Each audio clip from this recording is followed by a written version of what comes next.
Okay, we are live. Cool. I honestly wasn't sure if we were up.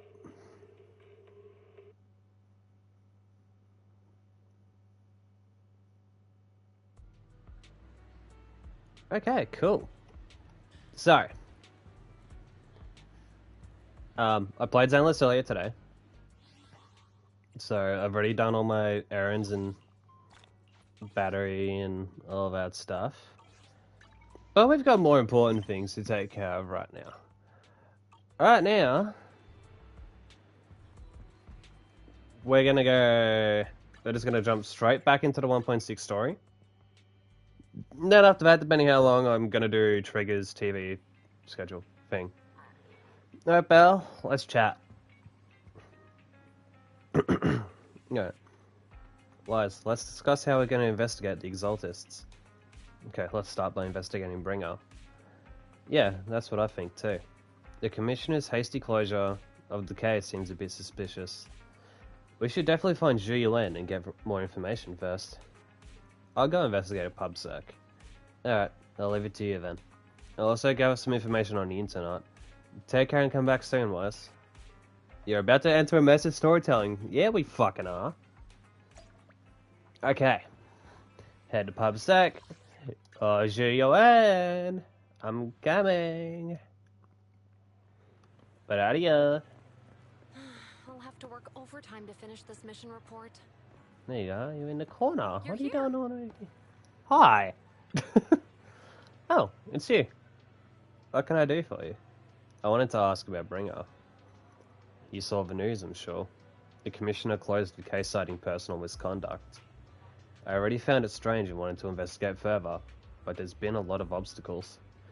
It's as if there's a hidden force that doesn't want me to get involved in this matter any further. It sounds suspicious. Yes, but it could also be my sensitive position. As far as I know, after the case was closed, the items left behind by Inspector Bringer were all sent to Hollow Special Operations for processing. However, those items have already been screened within the borough, and there's nothing suspicious about them. If you're still worried, you can also go there later and ask. Also, my colleagues at PubSec, most of us have worked with Inspector Bringer to some extent, so they might know something. I'd love to investigate with you, but I've been busy lately. There's an organ trafficking case recently and some other odd missing persons cases as well. No worries, I'll investigate my own first. Alright, just let me know if you have any questions. Well, shit, that didn't go to plan, so I'm just gonna go talk to random people. Alright, let's talk to this one first. Okay, hello, how can I help you? Did you know Bringer? You mean Inspector Bringer? Oh, no, he's not Inspector anymore. I'm not very familiar with him, but I did help organize the things he left behind. Looking at it now, I guess they can be considered his estate. Is there anything special about them? Special? No, just very ordinary things. However, I heard from other colleagues that Bringer had a notebook he never parted with. But I couldn't find his notebook and his belongings. It's probably lost somewhere. Anyway, everything has been sent to Hollow Special Operations. I think it was Section 6. Maybe it's because the higher-ups suspect there's a mole in PubSec. Oh! Okay, so the idea of a mole in PubSec? Okay. That's gonna be very interesting. I hope there's more on that. I honestly hope there's more on that. That's got me curious. Now, let's talk to the security booth. Hello, citizen. Is there anything I can help you with? Did you know Bringer? Mr. Bringer, I know. I once caught him in the bathroom secretly recording his to-do list for the next day with a tape recorder. Probably worried that he would forget otherwise. Is human memory really that short? Or is it just Mr. Bringer? However, if there had been others in the bathroom at the time, Mr. Bringer probably wouldn't have done that. It's because I'm a bang boo that I happened to witness something like this. Huh. That's a little odd, but let's move on from that. Let's talk to this one over here. Is there a problem, citizen? Do you know about Bringer? About Bringer? Wait, you're not a reporter, are you? Of course not. Oh, good. Boss has told us not to talk about Bringer. Probably worried about reporters being careless of what they write. I really don't know why he turned out this way. He used to be a good person. Many years ago, after he came out of a holo, his entire personality shifted. I thought it was because he was injured in a holo or had witnessed something terrible. Though that operation was very successful. He rescued many citizens from the holo and emerged completely unscathed. How strange. Do you have any other information? I remember now. It seems like Bringer's had memory issues for a long time, always forgetting stuff. Back then, we even suggested he keep a diary or something, though I'm not sure if he ever listened to us. I don't know anything more than that. After inquiring around, you gather a lot of information about Bringer. You share this information with Zhiyuan and agree to meet at HSO. Looks like I still need to check the items left by Bringer. I'll head to HSO now.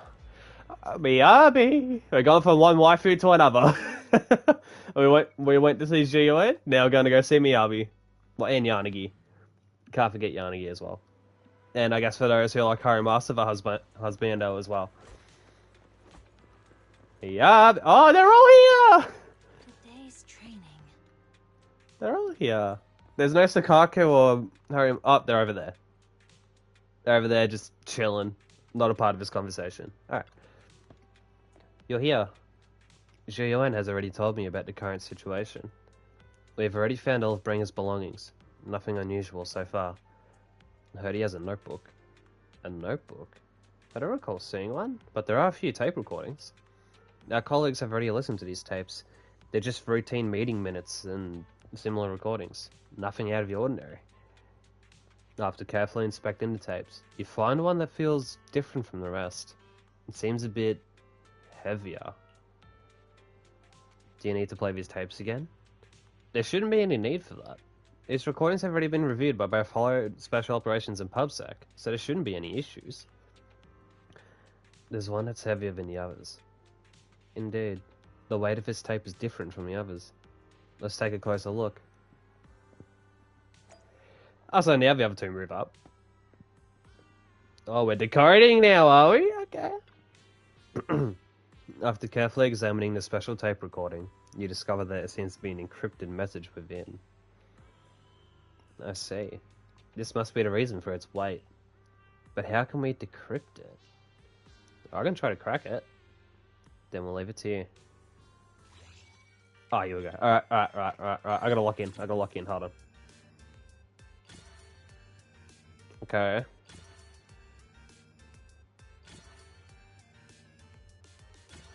I'm waiting for him to get faster.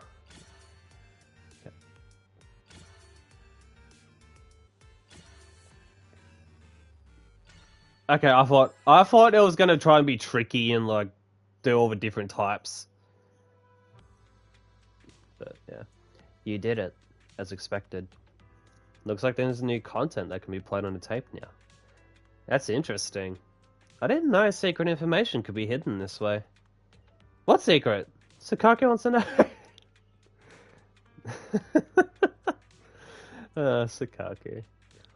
Zhiyuan, are you nervous? I don't know, but I have a bad feeling about this. After all, he put so much effort into hiding it. There might really be an answer inside. Let's listen to it now. You're right. No matter what, I have to face the truth. Alright, let's get started. The cassette that Bringer left behind starts playing.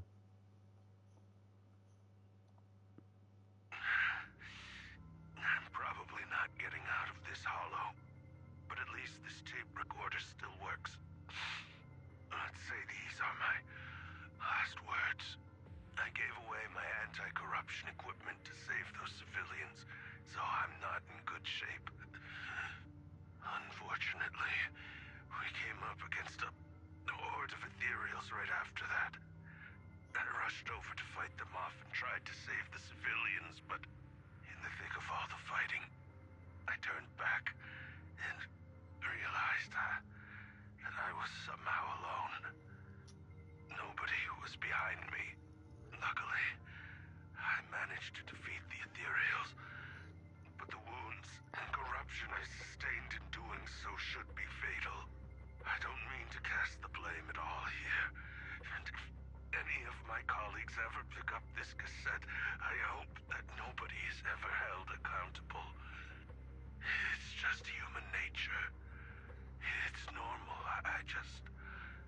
I just have a few regrets. Oh, what's that over there? You hear a long... Oh. I've seen a miracle. Yes, that thing is right. So long as humanity is in constant conflict against the Hollows, we'll never be able to grasp true power. Only by embracing everything. It's the only way. Only by embracing this power can everyone survive. Oh, Creator, please grant me this.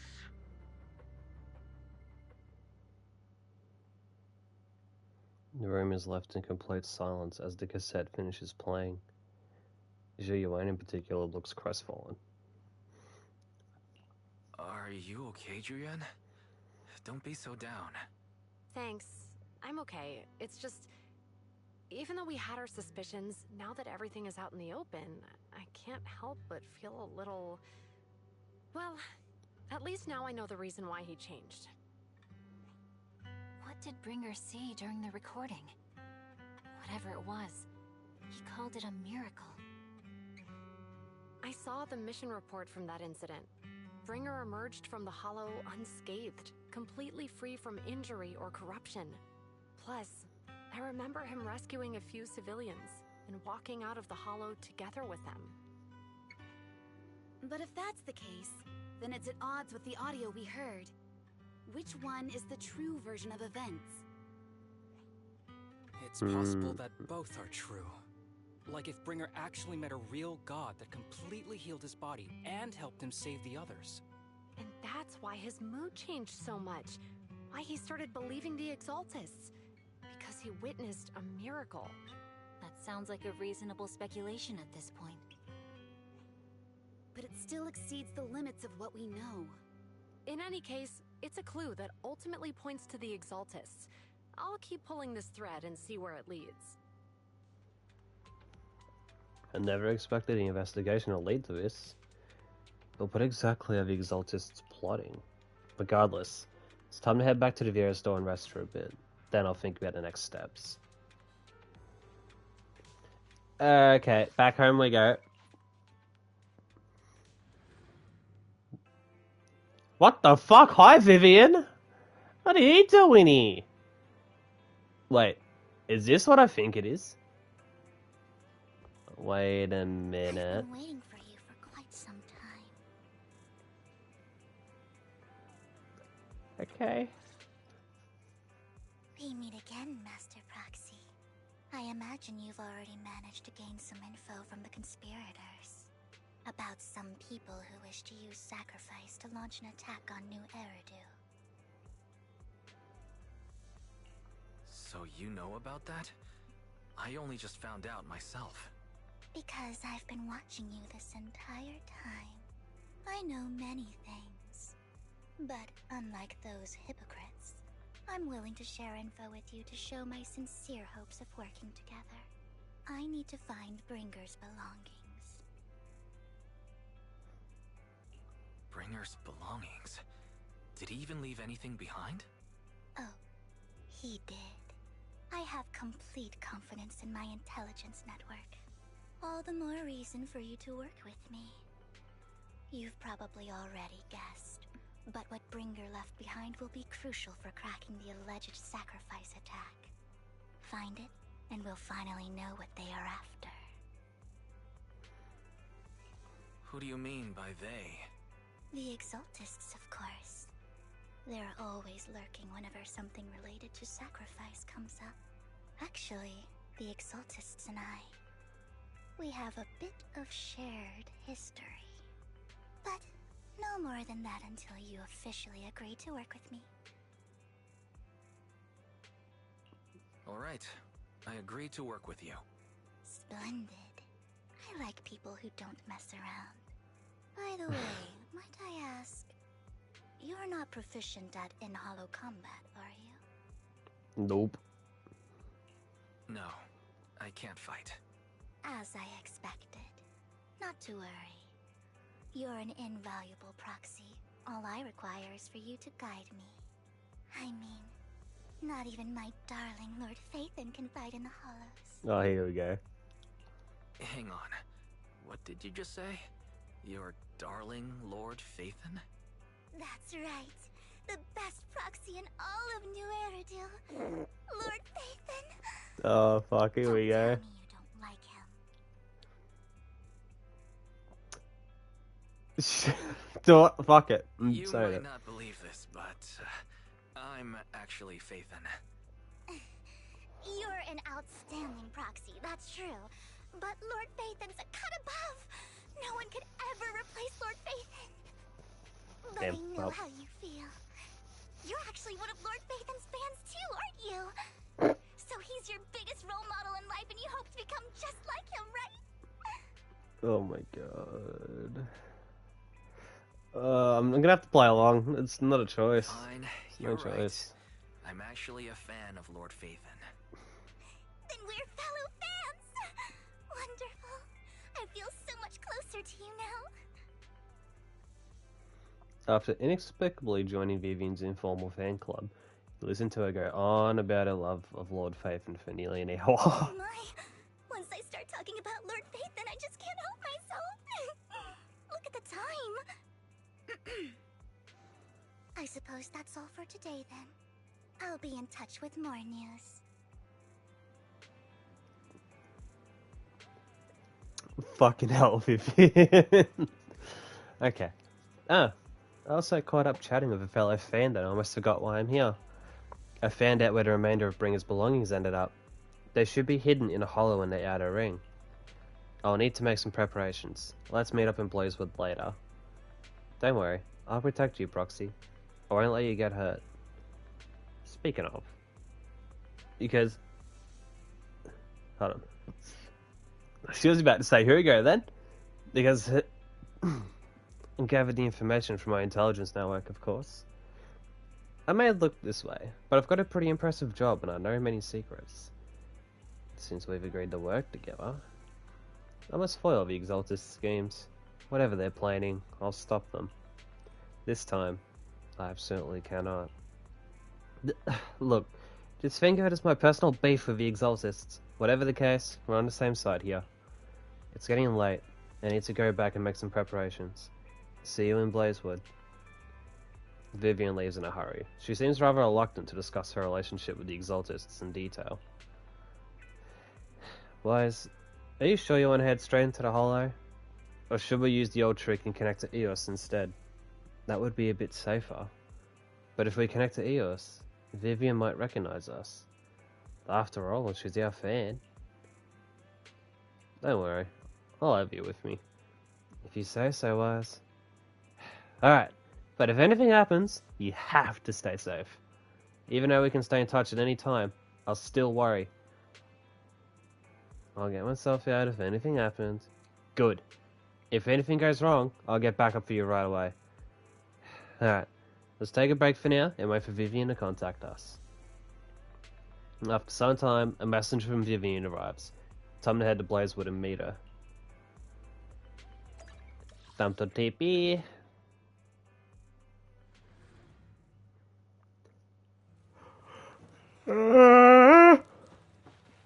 That trigger? That's triggering it. What the fuck? Ambi's in a Silver Squad uniform? Ambi, why are you in your Silver Squad stuff? The fuck? What the fuck? Proxy, you're here too. I didn't expect to run into you here. What are you two doing here? And what's with the new outfit, Ambi? I'm here to investigate that incident. You recall the incident you experienced with Ambi and Trigger. The relevant details have been recorded as tapes and logged in the video archive. If you have time, you should go and refresh your memories with them. I've recently dug up some clues about the person behind the operation. Oh My wait, key is this contact gonna... is ultra cautious and keeps demanding me to prove my identity. So, Okay. to gain her trust, I decided to meet her dressed like this. Now that everything is completely finished, this uniform doesn't really represent anything in particular. For me, it's Just another outfit now. We all have to move on someday. I'm helping her. I want to make sure whoever's behind all this is caught. Ah, and who's this young lady? Okay. I thought I was accidentally starting the TV schedule for Trigger somehow. This is my friend, Vivian. We're here investigating a few things ourselves. Ambi, one of the Cunning Hair's most powerful members. And Trigger, an Opal Squad sniper. It's an honor to make your acquaintance. You know us? Looks like someone's done our homework. Is it because of the proxy? You two are practically celebrities. And because of my work, I've got loads of info when it comes to anyone with a name around New Eridu. I see. Seems you're handling your work well. Let's prepare to enter the Hollow. Unless you have any further questions, we'll be taking our leave now. You're going into a Hollow? Proxy, you plan on going in like that? Yeah, that's right. I've recovered quite a bit lately, so I don't need any protective equipment in the hollows. You shoot a wink at Ambi and Trigger, who both notice your signal and don't ask any more questions. Right at that moment, a rather familiar-looking lady appears. Huh. Aren't you that lady from before at the auction? Hello. I didn't expect to see you again, young lady. I honestly thought like Carso was going to show up or something. Well, what the fuck?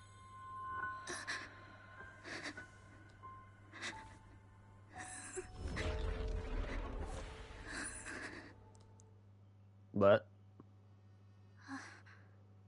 Vivian, are you alright?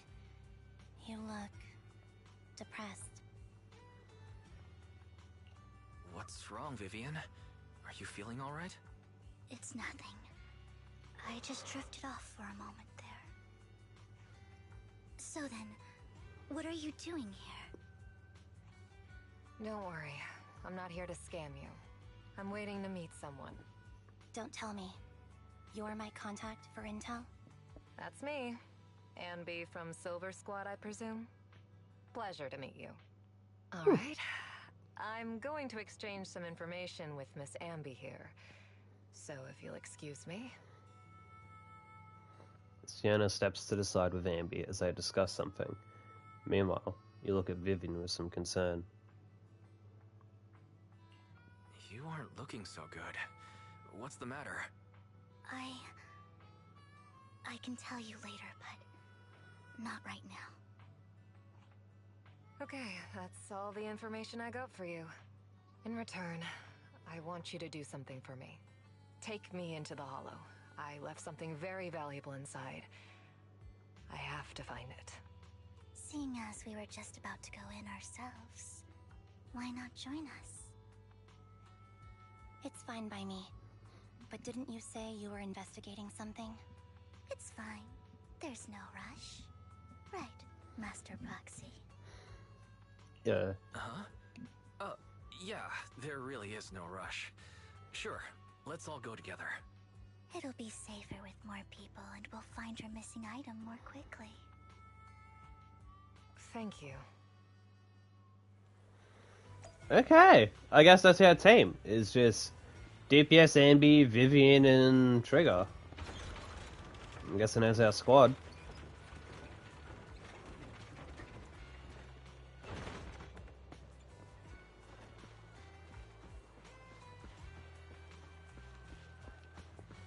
Oh, a demon just possessed me for a second and I had to mute. It was that powerful. Okay. Ugh. Why did you suddenly decide to help Sienna? Proxy, do you believe in fate? I believe what you said before about the Chosen One. You still remember that? That was about something else. Proxy, actually... No, it's nothing. Let's hurry and head into the Hollow. She's being a little bit sus. There's something going on. You need to fucking tell us, Vivian. Wait, do we get to see her animation or are we gonna get Ambi? Ah! Holy shit! Vivian, don't run at me like that! That actually fucking startled me. I was fully expecting, like, the intro, entering the hollow, but... Oh, okay, there's these boys here.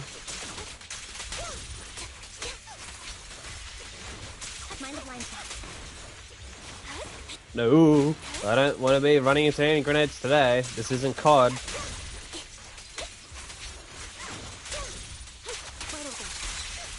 Okay, I probably didn't end up triggering the aftershock there, but... Oh, yeah, do it, because I need to build it up first. I can't just...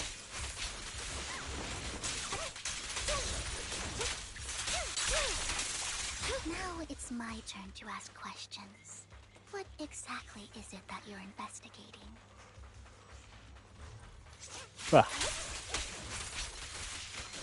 Since you're familiar with the name Silver, then you should know that it shouldn't exist anymore.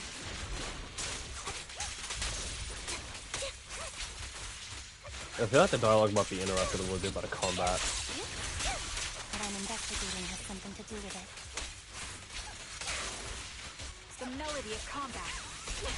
Wait on cue. Time to pin them down. Quick shot!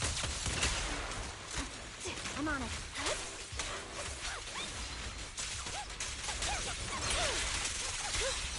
Okay, now I got Ambi Burst, that's gonna be handy. Let's use that fissure to head to the next location. Where? Ah, it's just here. Alright, next spot. This is the place. So, what is it that you're looking for? A ring. I was excavating ether here before and accidentally lost it somewhere. Please, could you all help me find it? It has to be somewhere among all this stuff here. Sure, I'll start looking. I'll go with you. I'll stay here with her then. Thanks, but you don't have to worry about me. Go ahead and accompany the others. I'm sure it'll be faster that way. And sorry for wasting your time like this. I know it might sound strange, but I'll be so happy if my daughter grows up to be capable like you.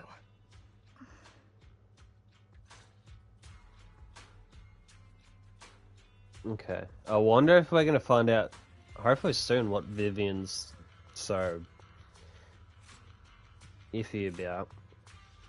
Anyway, do you remember the legendary artist mentioned by the host during the previous auction? Unrecognized during his lifetime, his works were discovered by art collectors after his death and became hugely popular. It sounds like quite a nice story, right? In reality, these art collectors are to blame for his death. Those pompous big shots discovered his talent and even wanted him to craft forgeries of famous works. Someone as proud as him would never agree to such a thing. Not only did he refuse, he also wanted to expose their schemes. And some days later, he suddenly took his own life. I knew him. He would never do something like that. Those big shots silenced him. How did you know all of this? Because that legendary artist was my husband, Mira's father. My condolences. Thank you, but I might not need it anymore. So who exactly are those big shots you're talking about? Given the circumstances, it's fine to tell you. It's the Ravenlock family. Hold the fucking phone for a minute. If I remember correctly,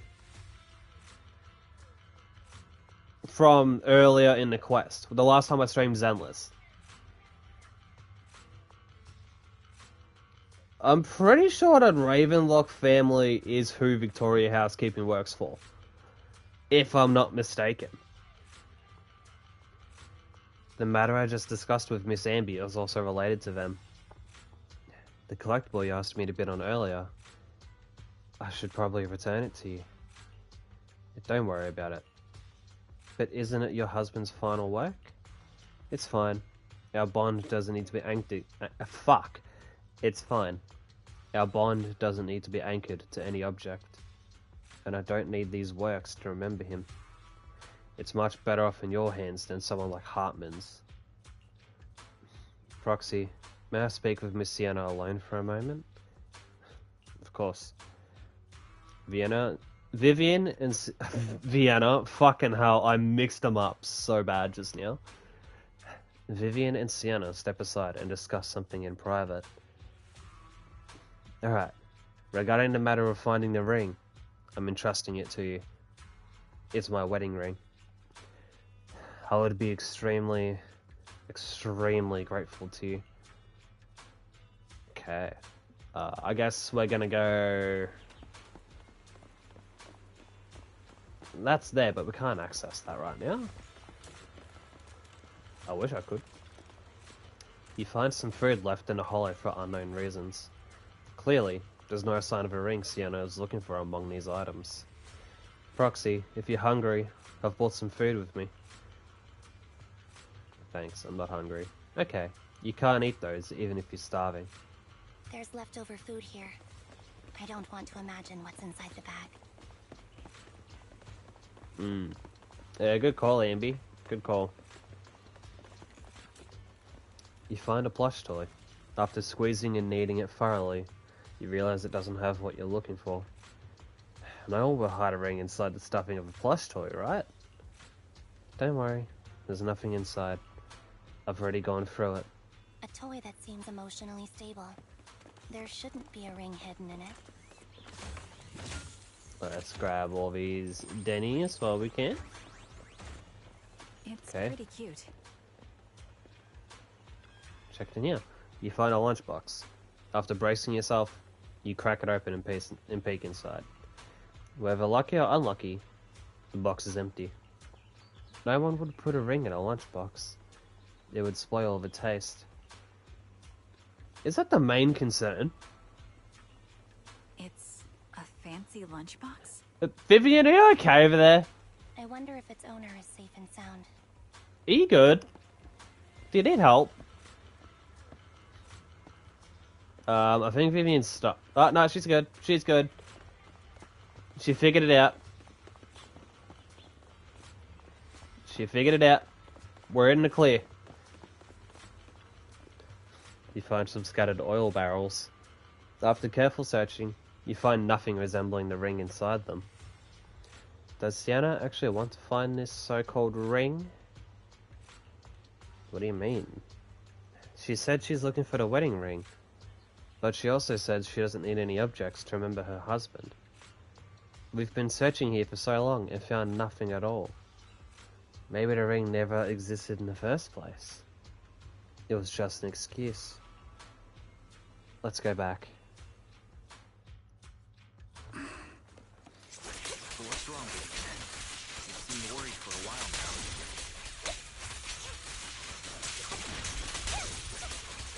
I'm just staying silent for the dialogue. The location is exploded safe.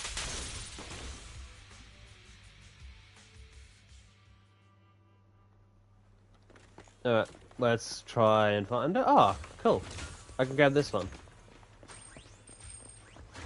I thought I could see someone standing over there for a second there. Hello!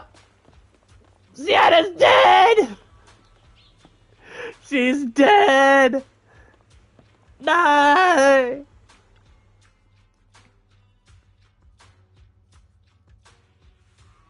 By the time you return, you discover Sienna with her eyes closed peacefully. Her vital signs are gone. Oh fuck, she's actually dead! I guess this was her final scam. Shortly before. There's one thing I must remind you. Your time is running out. I'm not sure how you can tell, but you're right. I'm going to die in here. That's my plan. I'm very sick and don't have much longer. If I try to get treatment, it'll just be a burden on my daughter. So I scam my way through a bunch of physical exams and Managed to take out a hollow corruption policy through Ravenlock Insurance. Once some time has passed, could you please take my corrupted body out of the hollow? That will secure a generous compensation package for my daughter. It's only what the Ravenlocks owe me. A pity, yes. But it's the only way I can squeeze it out of them. What makes you think that will help you? I just trust you will. I'm just awfully sorry you had to get involved in this, but it's something I must do. I have to leave something behind for my girl. I have to give her a chance at life. If it's okay, could you also please pass a message to Mira for me? Tell her, don't worry. Even if Mommy's body is corrupted, withers away, and turns to dust, my love for you will always be there. Thank you. You're a good kid.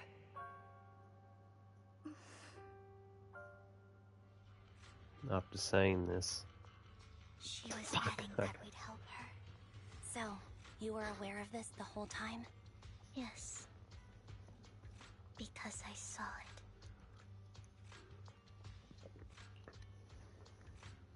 it. Oh, I was trying to have a drink, got it. Okay. Vivian falls silent for a moment, as if recalling the memory of back when she shed tears in front of Sienna. You might not believe me, but I've had this ability to see the future since I was a little girl. But the things I see are always something bad. Plagues, deaths, disasters. That's all I've ever been able to see. It's all that kid's fault! She's seriously jinxed. I always try to avoid her. Otherwise, she'll say something rotten that ends up coming true again. Prophecies, she says. Like she's not the one bringing the bad luck upon us. It wasn't me. I didn't do anything. Sorry. I'm sorry. What good is saying you're sorry? Things like this keep happening every time you open your mouth! How unlucky. She shouldn't be here. Nobody wants her around. If only she would just disappear. I just wanted to warn you all. I'm sorry.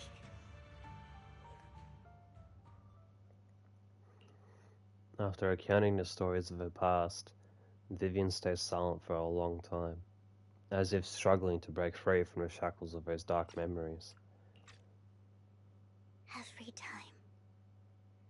Every time it's the same. In the end, there's nothing I can change. Sometimes I even wonder whether it's me predicting these things, or if my very existence is manifesting these calamities. Vivian, it's not your fault. You were just trying to be kind and warn them about impending disasters. I can tell it's never been easy for you. Thank you. No matter what. I just hope she finally gets to rest in peace. I hope no misfortune, whether I foresee it or not, ever happens to anyone. So, Miss Vivian, do you always cry when you have a prophecy? Yes. Every time a prophecy appears, I can't help but shed tears. Hold on, I need a burp. Let me mute again, hold on.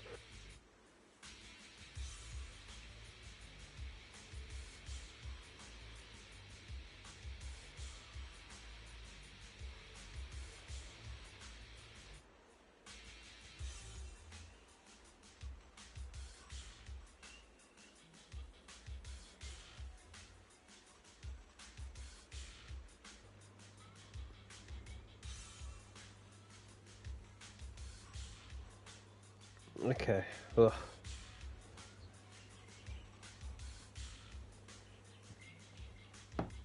I used to wonder if I could just hold back my tears, then maybe these bad things wouldn't happen. But I just can't do it. No matter how hard I try, I just can't. You're being too hard on yourself. Vivian falls silent for a moment, seemingly unwilling to continue the topic. Sienna said that the compensation from the Ravenlock family's hollow corruption insurance is enough to settle her daughter Mira for life. Though, it's hard to imagine a notoriously stingy Hartman engaging in such a money-losing business. Maybe Tops demands it. Yeah, I think so too. Actually, there have been rumors that the Ravenlock family had fallen out of favor with Tops for a while now. That's why they're becoming so desperate, afraid of being abandoned by the mighty Tops. Sienna is actually a skilled intelligence broker. She retired from the business a while ago.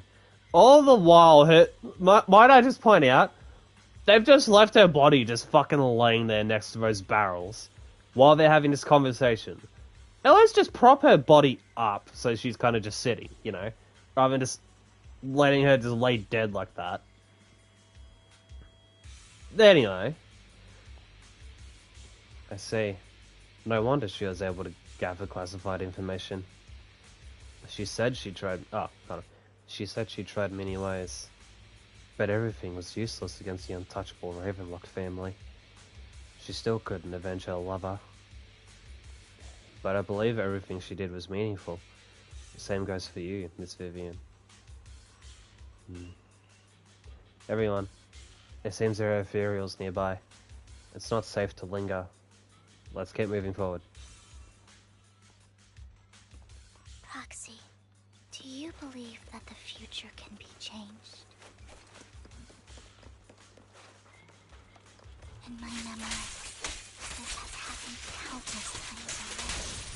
Line back.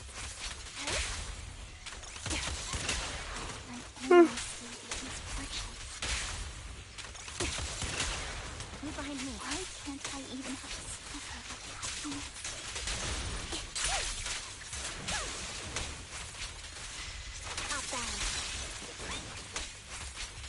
Did Vivian just squeak with one of her attacks? I swear I heard a squeak. The fissure that we're looking for is up ahead.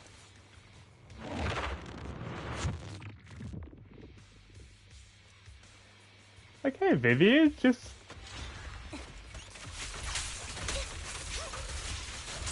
I'm kind of surprised that, yeah, we're in the outer ring. I wonder if we're going to get any Sons of Caledon appearances here.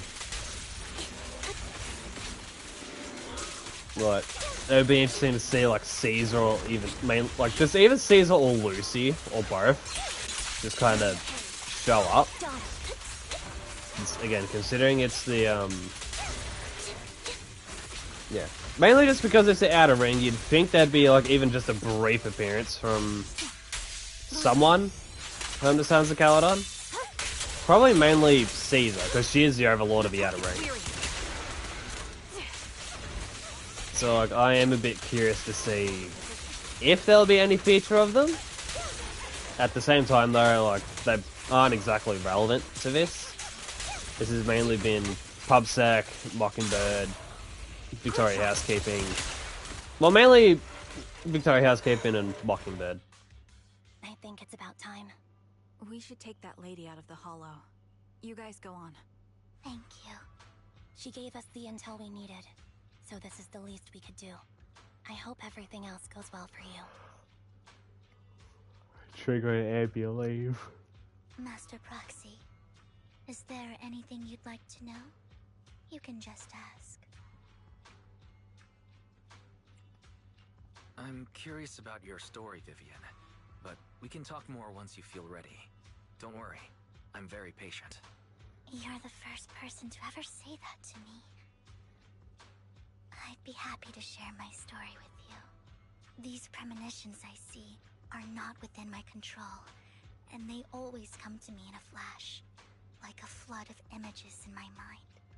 Most of the time, I see death, disease, accidents, and disasters. Of course, there are also some non-fatal mutilations. But every time, without exception, they end up happening. And I can never prevent or change them. That's all I have to say about it. If that offends Master Proxy and you don't want to hang out with me anymore, then I can understand. Why would I be offended? That's just who you are, Vivian. Besides, we're friends. I've always considered this ability as a curse. It's not a curse. Actually, I think you've been given a gift. Thank you. Really. Well, it's getting late. Bringer's belongings ought to be around here somewhere. Let's take a closer look.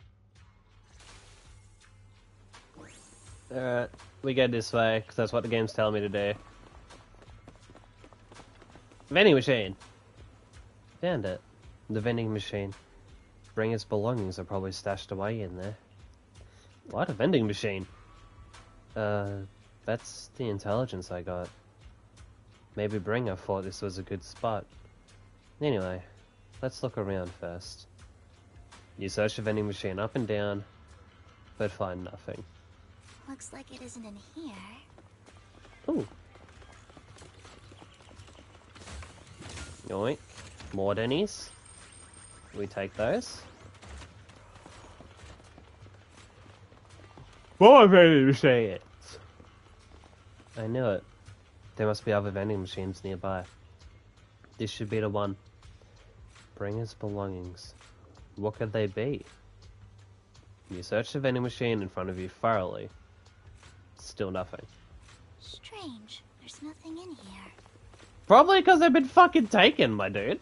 That's what I reckon. Someone's already come in and stolen all the shit. Unless I'm proven wrong here. Proxy. I have a feeling. Bringer's belongings are definitely inside this vending machine in front of us. Is this your prophecy? No! I've never predicted anything good. Anyway, let's search it thoroughly. You carefully search the vending machine, and still find nothing. Just as you're about to give up, you kick the vending machine by accident.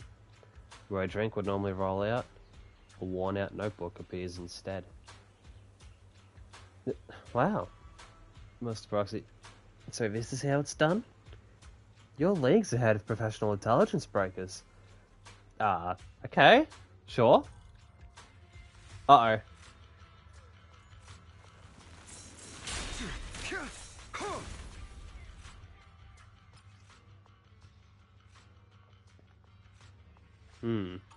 This is it. This notebook is what Bringer left behind. But I don't know what these markings on it mean. You and Vivian flip through Bringer's notebook together, ignoring the surrounding danger for some time, until the shriek of an ethereal suddenly rings out nearby. However, a moment later, a strange yet familiar figure materializes to block the ethereal, disposing of it with ease. Yeah, it's Hugo. Well, hello, Master Proxy. It's been a while. Oh, don't give me that scandalized look. I did just save your lives. I would have protected the Proxy even if you hadn't appeared. I'm sure of it, but I happen to be in the area. Worry not, dear companion. I have complete confidence in your strength. What? Okay, why is this even a question? We know this. Companion? So you two know each other? Apologies. I didn't have a chance to mention it before. I'm actually part of the Phantom Thieves Syndicate, Mockingbird. That's right. I was only able to slip in during the auction thanks to some help from Vivian backstage. So the whole time you were only bidding on the collections so you could get backstage and tamper with things? I warned you before. You can't rely on appearances. Don't worry, Master Proxy. We don't have any ulterior motives here. As you've probably heard, Mockingbird is a renowned Phantom Thieves syndicate in New Eridu that, despite its longevity, has managed to maintain the secrecy of its members' identities to this day. So, disclosing our identities to you is essentially the highest sign of good faith that a Mockingbird Phantom Thief can show. I guess that makes sense. Your trust is most appreciated. Mockingbird's purpose is very simple, really. To form long-standing and cooperative relationships with outstanding proxies like yourself. We need your abilities. Before you make any decisions, please allow me to briefly explain the concept behind the Mockingbird Syndicate. We all know there isn't anything in this world that's fair. A prime example being the uneven distribution of wealth. People from tops splurge on luxurious collectibles, while the poor have to gamble with their own lives just to get by. Of course, besides wealth, there's also an unequal distribution in this world of happiness and suffering, hope and despair, love and hate. It's all just so unfair. Somebody has to do something to tilt the balance of the scales. And thus Mockingbird was born. We take from those who have far more than they deserve and give it to those who deserve to have more. If you ask me, that's enough to be considered a form of justice.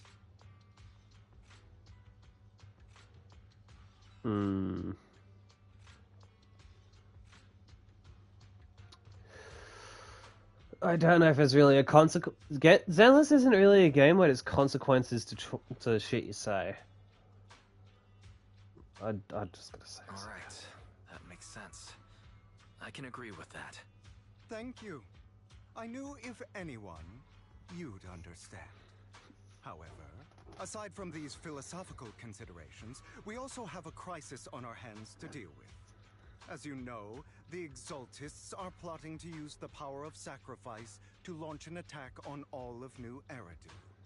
We can provide you with all the latest intel, just like that notebook you found. Something those pompous housekeepers would never be willing to do. And the most crucial part of this whole game, the sacrifice core, is currently in my possession. I think that makes this a highly competitive deal. We share the same goal for the moment, stopping the impending disaster from playing out.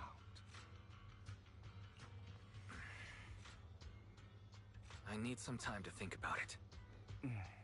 How about this? If you still have misgivings about our upcoming cooperation, then why don't you bring Lycon along with you?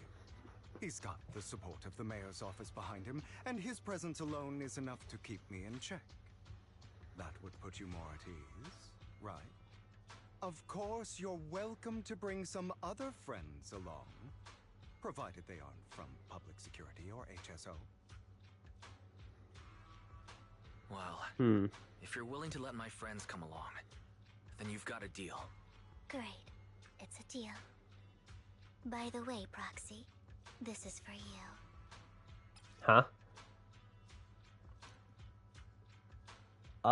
Okay. What is this? This is going to be irrelevant. Consider it a souvenir commemorating our first time working together. For now, we'll carefully look through the contents of that notebook. I'll contact you if anything comes up.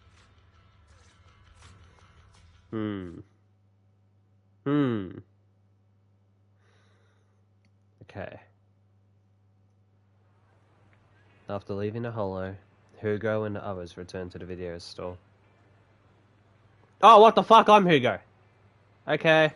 Why am I Hugo? Since we're already at the video store, should we ask Master Proxy to recommend some films? My apologies, everyone, but I need to take my leave and go take care of my art gallery now. So you actually own a gallery? Also need a convenient social identity for various reasons. The title of gallery owner works quite well. Alright, I'll stay with Master Proxy for a bit longer. But Hugo, you've been oddly busy lately. You're not hiding something from me, are you? Well... Shortly before... Ah, flashback! Find an intermediary Casey, okay. So, this guy right here. Why does he look like... Hold on.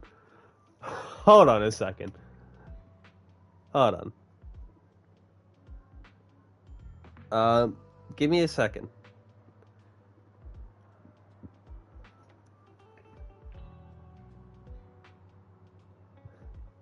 Hold on. Hold on.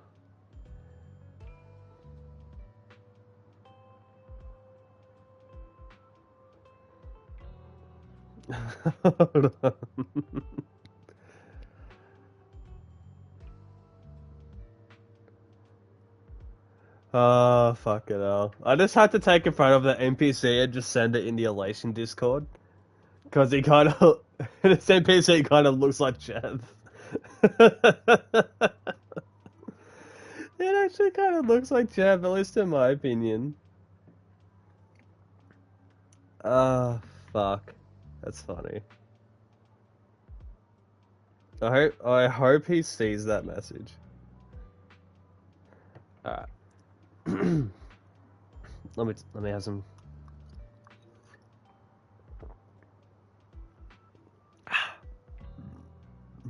Okay. Well. If it isn't our dear collector, Mr. Hugo, long time no see. I assume you finished the task I asked you to do, yes? Done as promised. I've already found buyers for the goods you gave me. No shortage of big names among them. Of course, I've also recommended your gallery to them as instructed, and spread the word about it in the circle. But getting rid of all this exquisite stuff so suddenly, you're not in trouble, are you? If you have funding issues, I'm also your guy. I've got friends who offer loan services. Thank you for your concern, but my cash flow is very healthy, and I have more than just you as my middleman. In essence, I'm just looking to boost my gallery's reputation in the scene. I see. Those rare pieces in your collection definitely caught a few eyes. I'm sure they're all looking forward to collaborating with you. Thank you for the kind words. Alright, it's getting late. I should head off now. See you next time. Now, time to find that guy. I remember him mentioning that he would dress up in something more presentable this time. Okay. So we gotta go find an informant at Lumina Square.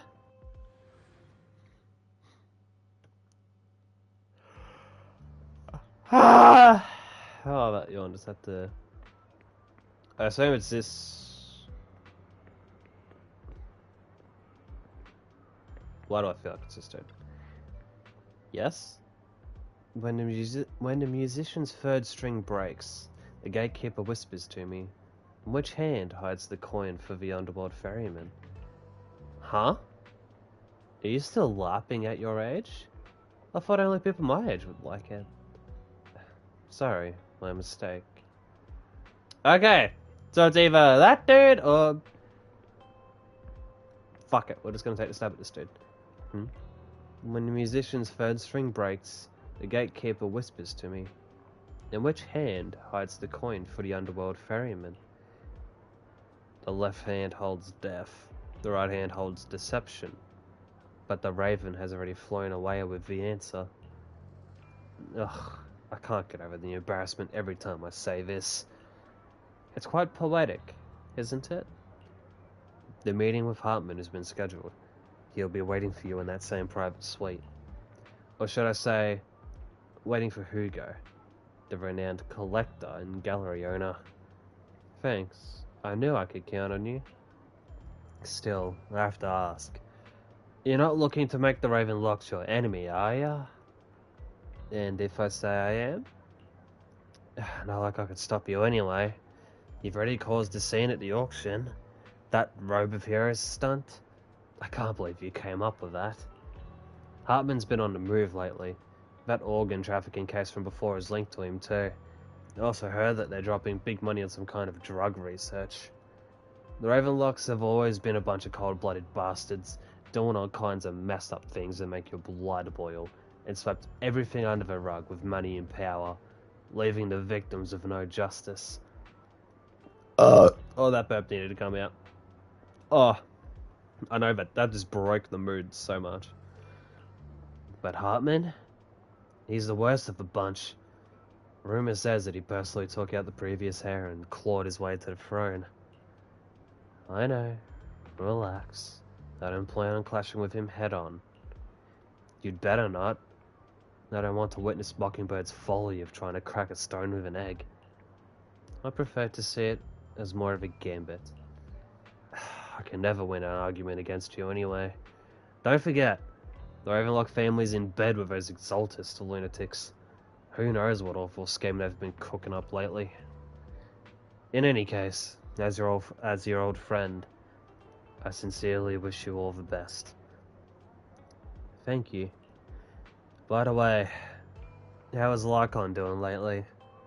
I haven't seen him in a while. What? I know you two split up, but it's been years. Are you still not over it? Don't know. Don't care. If there's nothing else, I'll get going now.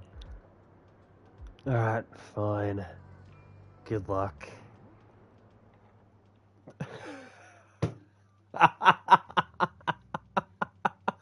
I don't mean to just suddenly laugh, but because I sensed that a photo of that Casey NPC, and I tagged Jeff, and he's just reacted to it.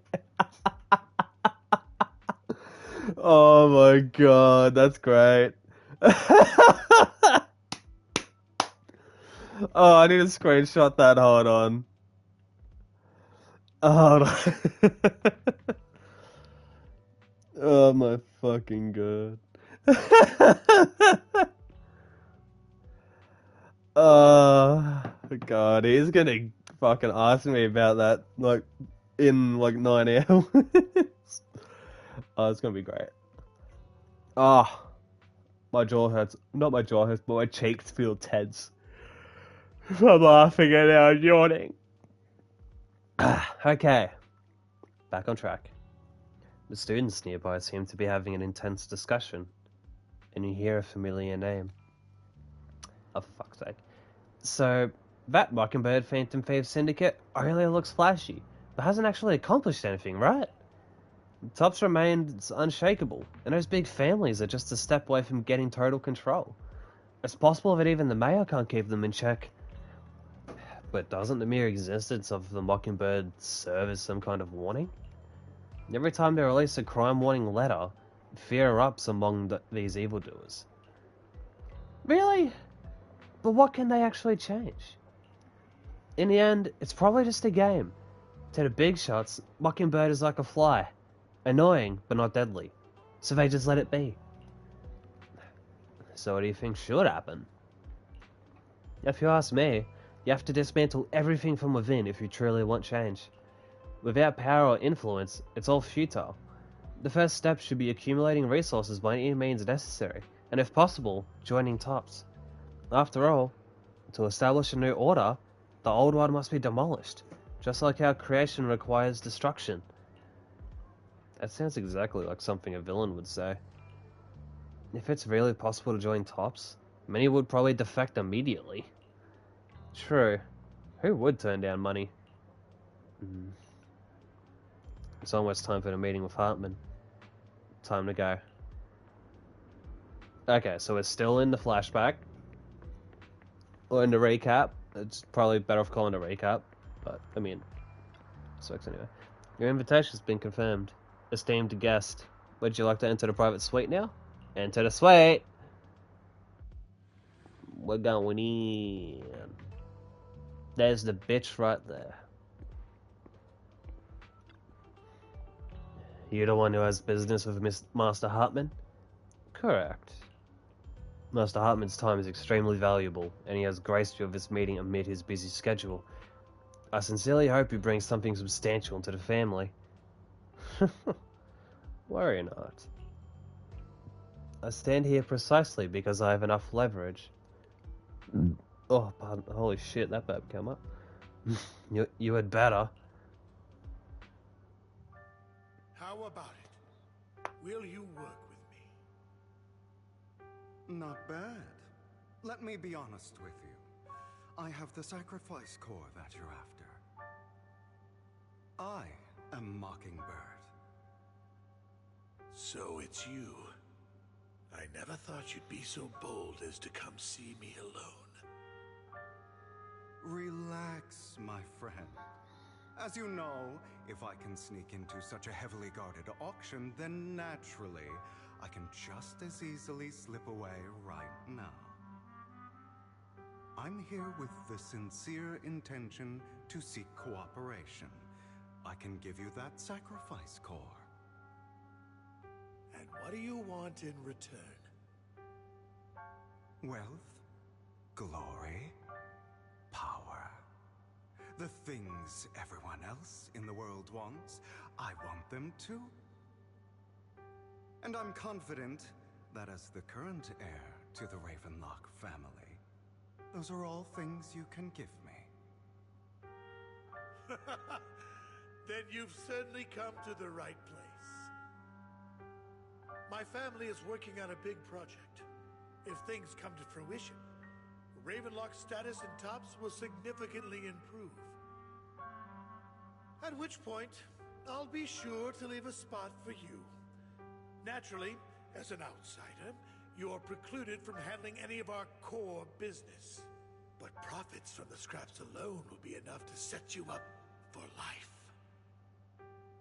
Mr. Hartman, I think you've misunderstood me. I have no intention of joining the Ravenlock family. In fact, I have an art gallery under my name that does pretty well for itself. I was hoping you could recommend me for Tops. You want to join Tops? That's easier said than done. Even for a family like ours, it would still require significant effort and... Just answer me yes or no. I don't think either of us can afford to waste time. I understand. Yes, you have my word.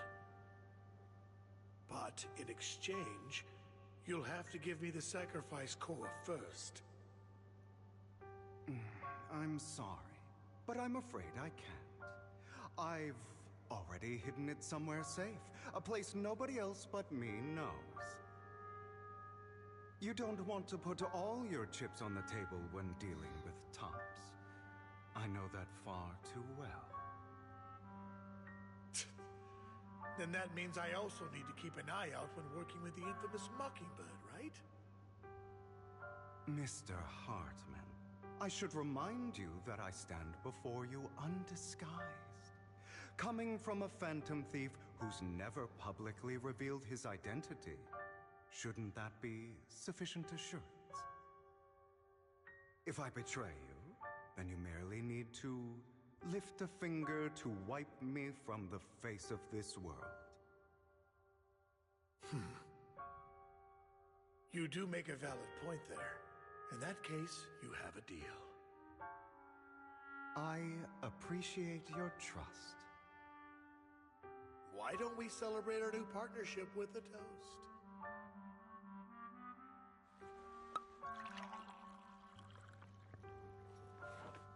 I was sculling the rest of my drink, so I muted. Okay. Hartman calls over the waiter and pours out 2 glasses of some expensive looking deep crimson liquid.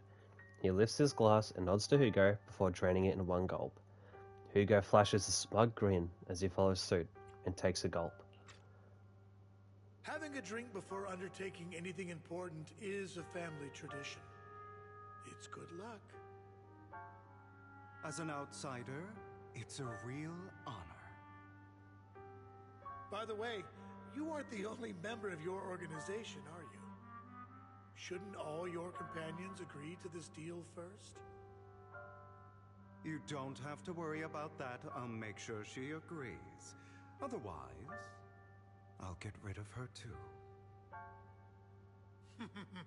Seems you'll do whatever it takes to get things done. Great things lie ahead for someone like you. All right, let's leave it at that for today. I'll contact you about what to do next.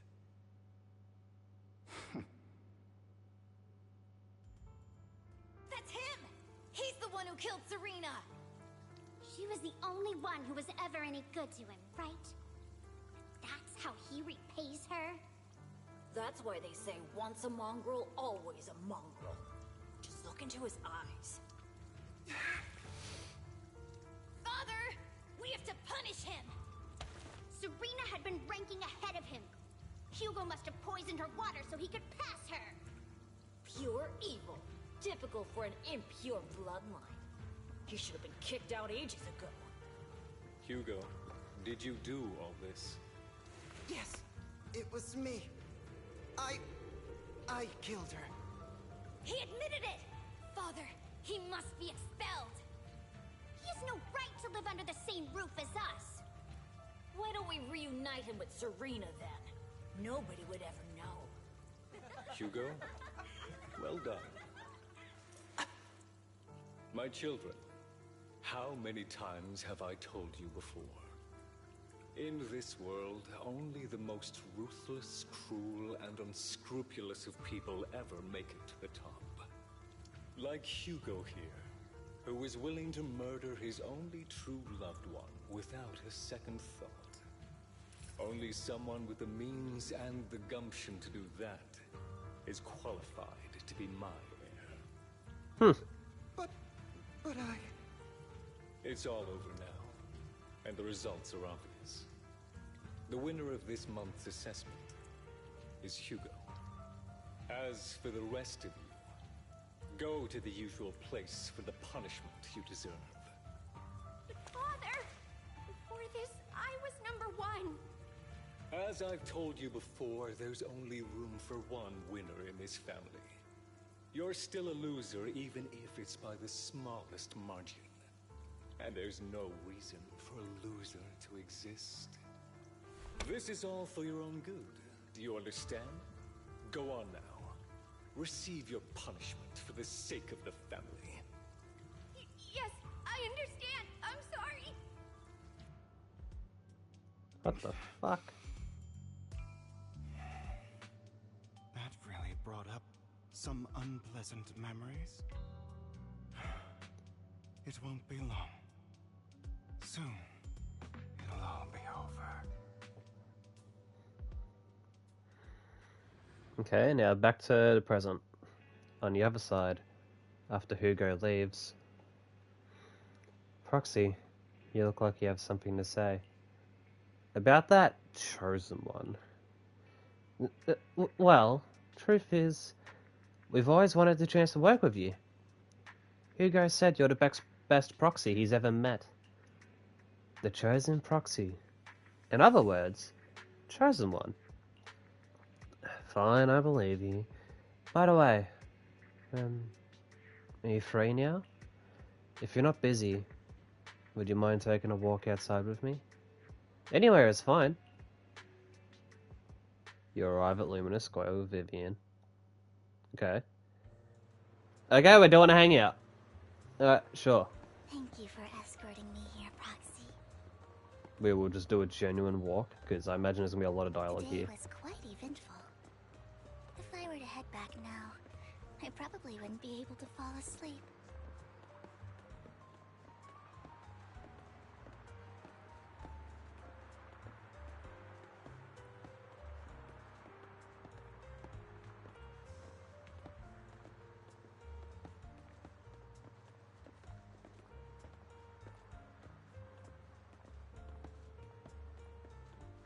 You're a child that only brings misfortune. Okay, there's not actually that much dialogue at all. It's People just... have been saying that about me for a long time. Okay, never mind. We're just gonna speed it up. I thought that was gonna be like. Feel hurt and resentful. But now that I think about it, it's perfectly normal for people to react that way. Okay. Why do I only predict suffering? If I could predict happy things, joyful things, would people like me a little more?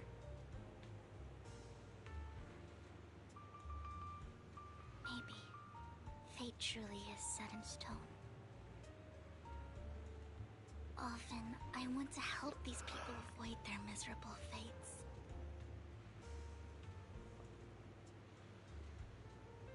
For a time, I even thought that I was successful, that I could change people's destiny.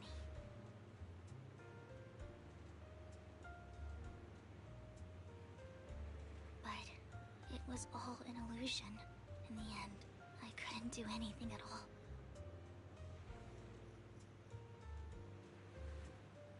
So, I was really happy when you said that my abilities weren't a curse, but a gift.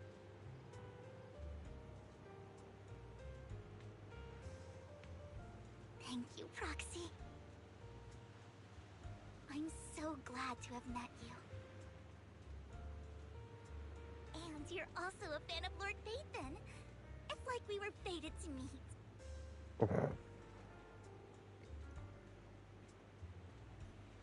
I don't know why, but I feel completely at ease when I'm by your side. I feel like I'm free from judgment, from blame.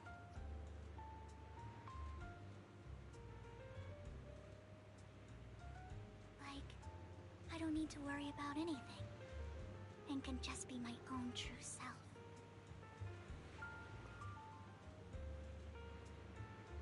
Perhaps people really do possess an aura, and ours just so happen to be extremely compatible.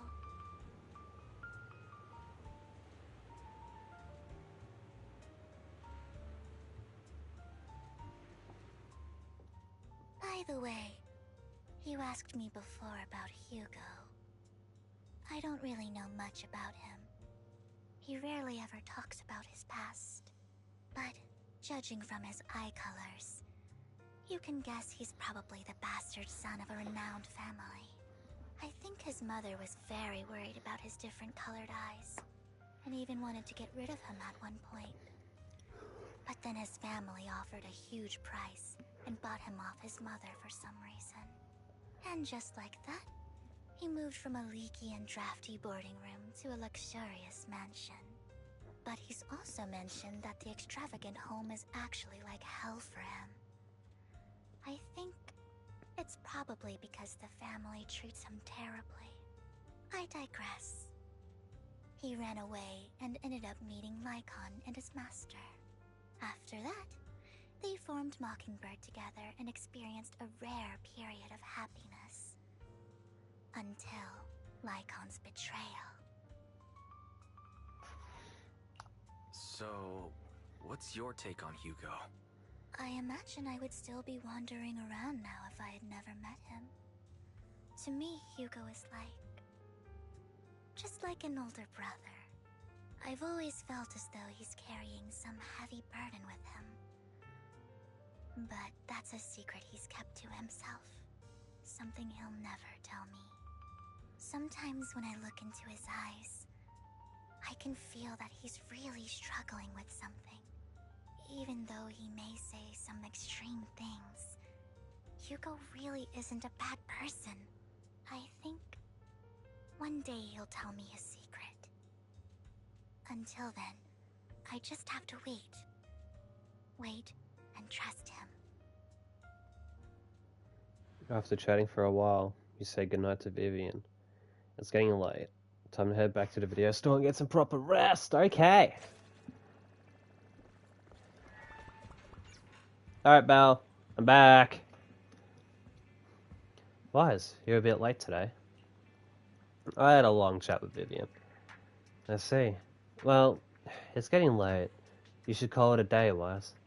Once Vivian and the others get in touch, we'll have a lot to investigate. Wise, Vivian contacted us. She said you'll be investigating the Hollow tomorrow. Besides her, Hugo and Lycon, Ambi, whom we've recommended before, will also be joining this operation. She'll explain the details when she comes to pick you up at the video store tomorrow. But are you still planning on heading straight into the Hollow like you did the last few times? Vivian and the others protect me. Alright.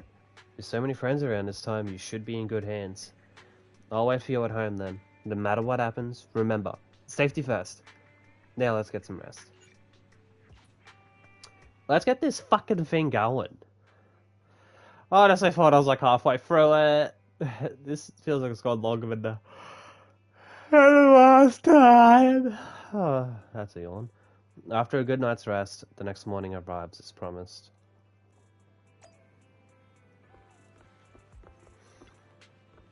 Good morning, Proxy. Long story short, we analysed the locations marked in Bringer's notebook and found no pattern between the coordinates, but they all seem well hidden.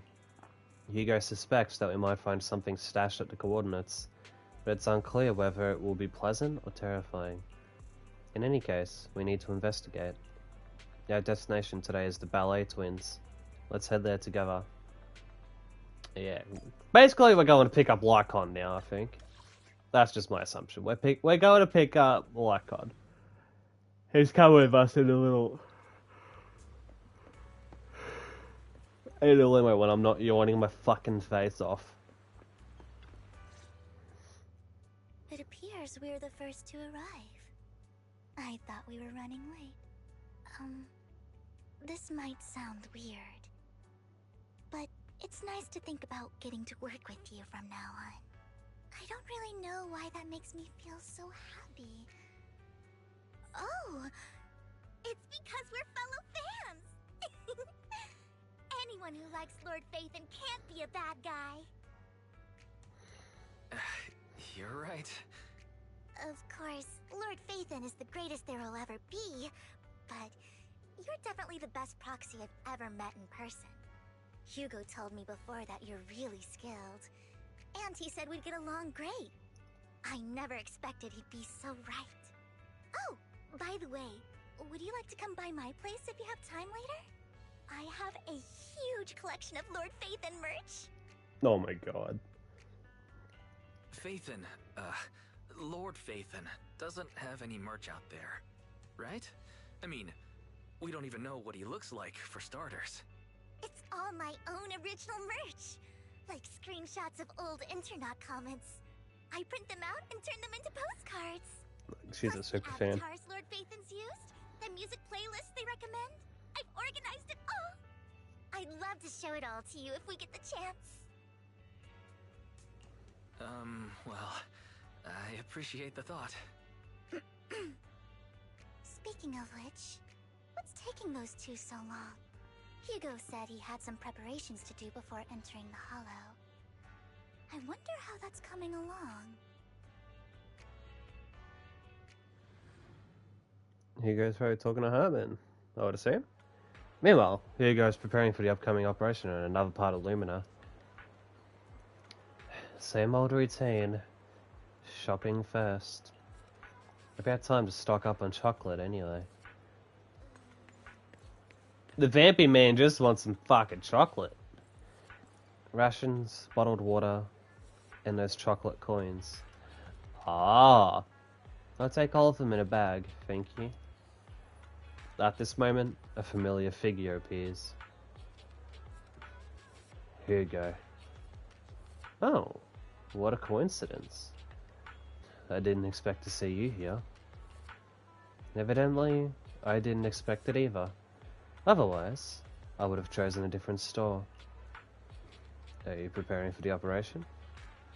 Are you blind? Oh, by the way, thank you for joining us this time and lending your combat prowess. If you could also refrain from revealing our secrets to your dear master, that would be perfect. The manager went over this with me. You have my word that as long as your actions do not cause harm, I will keep everything secret. How awfully kind of you. Alright, I'm short on time, so I'll be off now. Enjoy your shopping.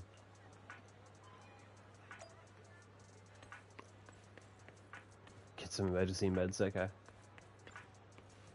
Emergency medications need restocking too. Guess I'll stick to the ones I'm used to. At this moment, a familiar figure appears once again. Oh, for fuck's sake! They're just tailing each other at this point.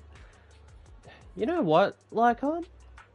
If I were in your shoes and foresaw an awkward encounter with a former partner, I'd choose to go away. Time is short, and this is the only pharmacy around. Besides, I don't see any need to avoid you. Lycon's right, you know. Honestly, I agree with Lycon here. What the fuck? Okay. Sure.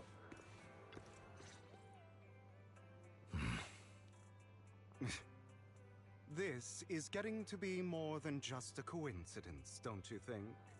Or perhaps you are actually stalking me. If I was stalking you, you wouldn't ever know. Overconfident as always. You haven't changed at all. We just make it a habit to check the state of our weapons prior to combat. Thanks for that little reminder. I almost forgot. I didn't expect you to let me join. What else could I do? Master Proxy would have insisted on having you join us. I never expected for us to have a chance to enjoy some pleasant conversation like this. Without our weapons drawn, that is. It really has been too long. I still remember when we first established Mockingbird. Indeed. That was a long time ago. I just cracked my foot. Thankfully, Jack went in peace. He must have known about his condition for some time. He even left us with instructions. Passing peacefully in your sleep is the most natural way to go. I'm happy for him. By the way, Lycon, have you given it any thought yet? You mean about our guild for Phantom Thieves? Yeah. It's time for us to build an organization of our own. Jack always supported the idea, didn't he? I don't have any objections. But what should we call it then? How about Mockingbird? It's a bird known for mimicking the calls of others to blend in. The same way we don high society roles for ourselves when we're out on a mission. Oh, oops. I nearly forgot. You're a terrible actor, and you're always flubbing your lines. I guess we can rule out that name, then. No, call it Mockingbird. We're always just putting on an act, aren't we? I won't slip up on our next mission. Besides, we still ran missions together even when we didn't have a name. Having one now won't really make a difference. No. It does make a difference, Lycon. And I don't just want a name. I want Mockingbird to become a symbol, like the sword of Damocles hanging over everyone's heads, striking fear into the hearts of the rich and cruel whenever they hear the name. Just like Jack used to say, this world isn't fair. So that's why we have to influence it however we can, and change things in our own way. But on the basis of not causing harm to other people's lives. That's also what Jack used to say. You remember, don't you? Of course I remember. All right, I promise. That sounded pretty forced. Don't forget, things don't end well for people who break their oaths.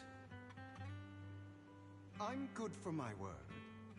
You must trust your fellow companions. That's also something Jack would say. Well then, today's the day that Mockingbird will officially start flying. Our first order of business, deciding on our symbol. I like if there's a little crow sitting on the headstone though, like while they're having that conversation. Hugo and Lycon share a rare moment of peaceful reminiscence. Meanwhile, on the proxy's side, the others joining the operation finally arrive. Oh, there they are. Looks like we're all here. Hugo, you're late again. Can I... Here we go. Ah, right. Other than familiar faces, we also have a new friend joining us for this operation. It seems that Miss Amby is the reinforcements recommended by the manager. A pleasure to meet you. I'm Hugo. Hello. The proxy has already updated me on the necessary information. Rest assured, I will keep it confidential. So, before entering the Hollow, let's confirm the mission's objective once again. We'll be heading to one of the coordinates marked in Bringer's notebook and searching the area. Based on relevant information, these coordinates may contain secrets related to the Exaltists. These could be treasures, or something awful. We'll have to explore and find out. If there are no further questions, let's begin now. Alright.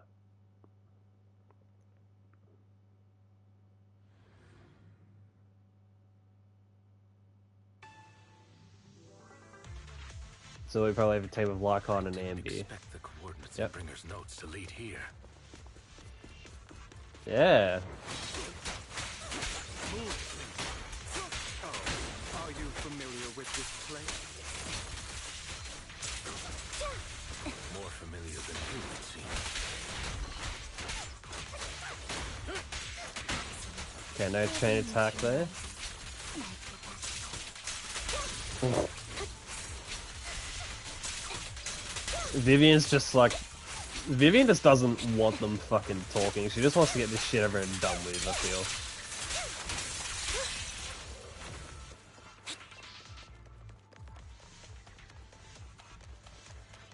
Stairs are right here.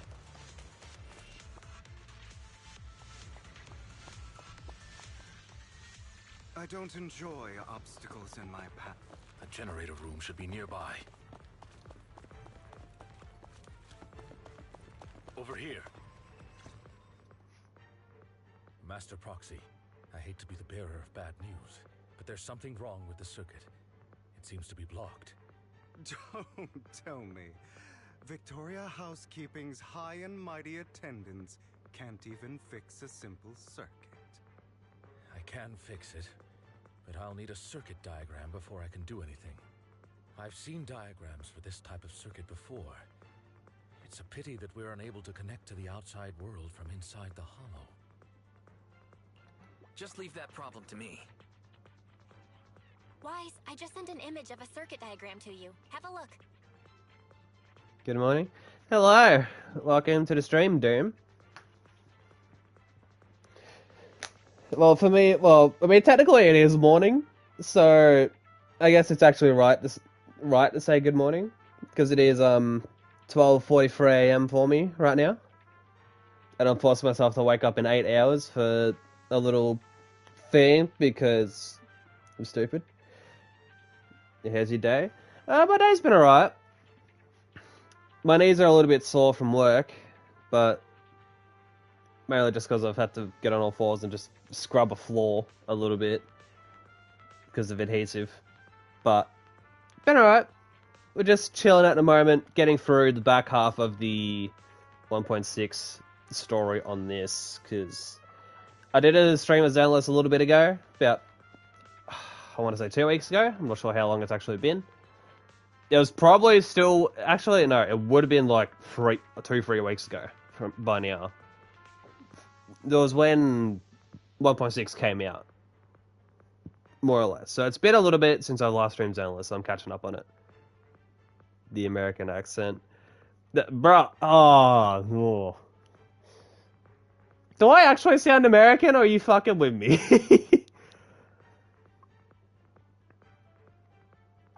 I don't think I've ever had anyone say that I've got an American accent. No joking. Oh, I appreciate that, man. I appreciate that. Then again, what time would it be for people in America right now? It'd be like, what? It depends, because I've got like 70 fucking time zones over there. Well, I think East is like at least 15 hours behind, so right now it would be 9 AM over there. Western would be like fucking, or no, it would be like mountain time or whatever time zone it is. Would be like 17 hours. This would be, yeah, 7 in the morning there, I think. I don't know, I'm not a fucking geography person. Alright, back to the dialogue. Hey, listen, from where I came from, we can't point at the difference between any English accent. Okay, that's fair enough. That's fair enough. So, I'm based in Australia. I'm Australian. So, if anything, my accent would probably get mixed up with, you know, an actual English accent, like someone from the UK, for example. Like someone that's from England. But I'm all the way down under. So, that's fair enough. I'll give you that. I'll give you that. But we'll keep going with this dialogue for a little bit so we can keep the ball rolling. Thank you very much, Master Proxy. Now then, let's start repairing this circuit. Okay, now I've got to press buttons. Alright. Master Proxy, I've organized for circuit-related modules. You just need to connect them the same way as you've done before. Okay. It's literally this little mini-game. Alright. Is it going to be as straightforward as I'm... I think it is. Yep. It is exactly as straightforward as I thought. Okay. The circuit is fixed. We should now be able to open that door. Wait up. Wait a second. Something goofy's happening here, isn't there? The music is... Together now. Communicating with the outside world from within a hollow. And getting that circuit diagram. In theory, there's only one person who could ever do that. Could it be your Lord Phaethon? Oh my... There's no way. But then again, she's already... Oh my god. could have done that. We literally tried telling her before. You're an incredible proxy, sure. And you're a good person. But could you really be Lord Phaethon? That's me. No fucking way. This is funny because I literally selected the option earlier on that where you tell Vivian that you're favorite and she just doesn't believe you. Fucking hell. I'm Phaethon. Oh my god. I just never had the opportunity to tell you. Unbelievable. Lord Phaethon, I've been your biggest fan for years now. Goodness me, Lord Phaethon was right in front of me all along, and I had no idea. This is like a dream. Could you... I mean, if you're willing, could you please give me an autograph and a group photo and... That's why I don't know out of the hole. Anything you want, but let's get out of the hollow first, alright? Oh, okay. Sorry. Guess I got a little too excited. You hold up, I'll be back. Yeah, too easy, dude. Would be Too easy. enraptured meeting someone they admire that much. Yeah, if I ever met my favorite movie director, I'd be the same. We should keep moving. This isn't the best place for idle chit-chat.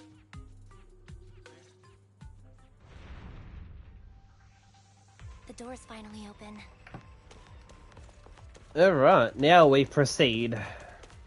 There's a little combat action. Proxy. It's Phaethon. He's the proxy. That is so funny, like how stunned. But like how stunned Vivian is right now, it is funny. I can't lie.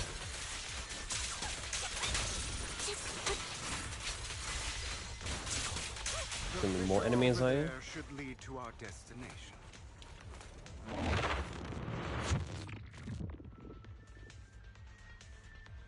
Okay. Now we go over this way. Lycon, your fighting style wasn't so reserved in the past.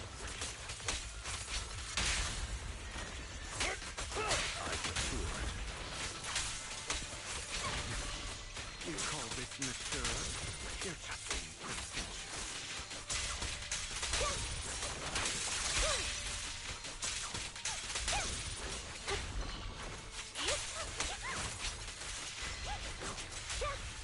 Alright, hold on. No, but seriously, what is this game even about? Okay. I'll give you a brief rundown. I know it has soul gambling shit. Yeah, so this, Zenless, is a gacha game. So, this game is from the same company. It's from Hoyoverse, who also do Genshin Impact and Honkai Star Rail, if you've heard of those games. It's the same style of game in terms of it being gacha, where, you know, they push out a character every couple weeks that everyone just... It's got that gambling bit to it, but in terms of the story, the premise of Zenless is it's set in a post-apocalyptic, but like, what's a good way to put it? Like, it's futuristic, but it's also modern. But yeah, it's based in a post-apocalyptic world where these things called hollows just appeared, and they're dangerous. So pretty much, the proxies, or the main characters, Wise and Bell, it's a future goofy apocalypse. Yeah, that's a good way to put it.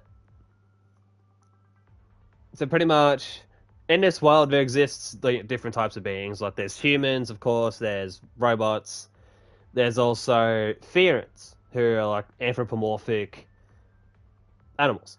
So, for example, this guy here, Lycon, is a wolf. Vivian here, this chick here, is like a vampire. Ambi is a clone. So this character here is a clone. For example. A wolf, yeah. There is a cat. There are some cats in this game, which, if I'm able to pull up my characters, like my character screen in a bit, I can show you. But yeah, I honestly really enjoy this game. Like, I really enjoy the vibe. Like, it's only been the last couple patches where the story and shit's actually started taking more darker tones. Because, like, it's a vibrant sort of... Yeah, I played it for like 30 minutes. 30 minutes, I feel stupid not understanding. Yeah, well, Zealous, with these gacha games, like, you've got to put in at least a couple hours to sort of understand what's going on a bit. Thank you for your concern. I'm fine. But this game is a vibe. I love it. I love, like, the atmosphere and everything in this game. Master, a complex mechanism has been detected ahead. To pass through, you need to activate all 3 smaller mechanisms. But, yeah, so you would know that at least Wise and Bell used to be this, like, super famous proxy called Phaethon.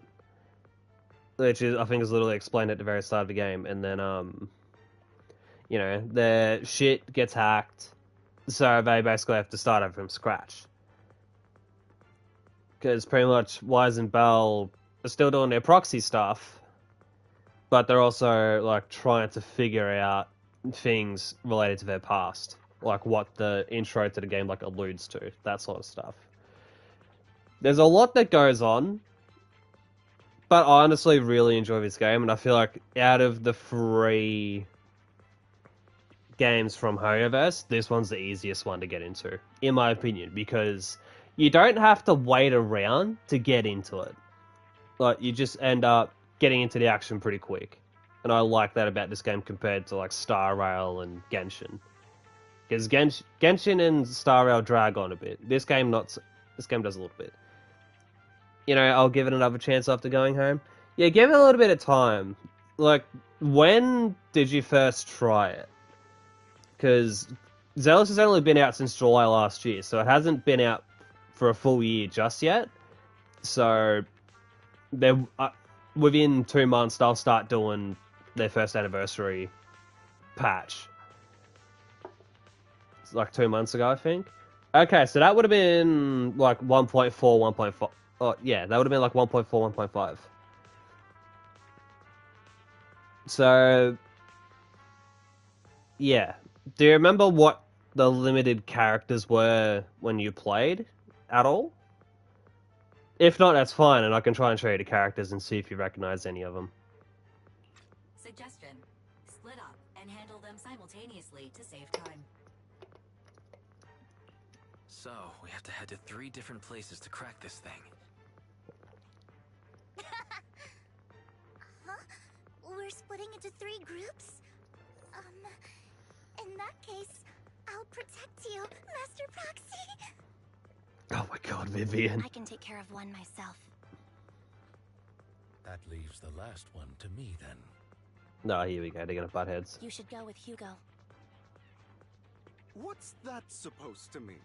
We get along just fine, don't we, Miss Cunninghair? I don't know what's going on with you two, but you've been bickering the whole time. It's annoying. This is a good chance for you guys to build some rapport. Ambi calling them out. I love that. Hugo, just go with Lycon. You just want to be alone with your Lord Faithin, don't you, Vivian? Oh man, I'm in the airport. It wouldn't be fun if I was with her. What the fuck? You in the airport? What the fuck? Yeah, sort out your passport and stuff. This is a first. Definitely the first time I've had anyone in my stream while they're in the airport. Oh my god. Oh shit. I mean, then again, my girlfriend was probably like snooping the stream before while she was heading to where she's staying after going to a rugby league game tonight. Oh, alright. We'll continue the dialogue. That's not it. Don't lie, Vivian. Alright, sounds like a plan. It's all decided then. If Master Proxy says so, then sure. But, Lycon, you better not slow me down. Man, my flight is about 10 PM and now it's 4 PM. Yeah, airports can be a pain in the ass, and that sucks that you're gonna have like a 6-hour wait just to be able to get on the plane and just go to wherever you're going. That's annoying. That's why, like, with my flights, like, or whenever I've flown recently, like, I guess it depends too. Like, it's a bit situational, I suppose. Yeah, I think usually the last couple of times I've flown. Give me a second. Just need to reply to a quick thing on Discord.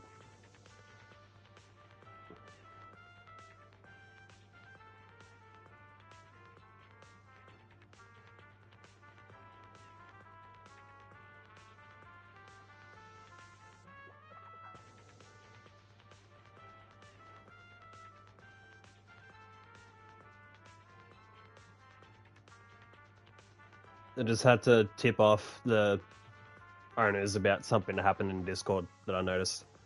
Yeah, I don't know. I guess it's dependent with the whole flight thing. But I need to stop. I really want to recommend you two some movies for a crash course on teamwork. I love how Ambi is just sassing them. Here you go, Ambi. You okay? Yeah, I'm fine. It's just I noticed there was it's just what happened in the Discord was there's been incidents with the team in the past where people who, I guess, I don't know if it's really, I don't want to say it's confidential, but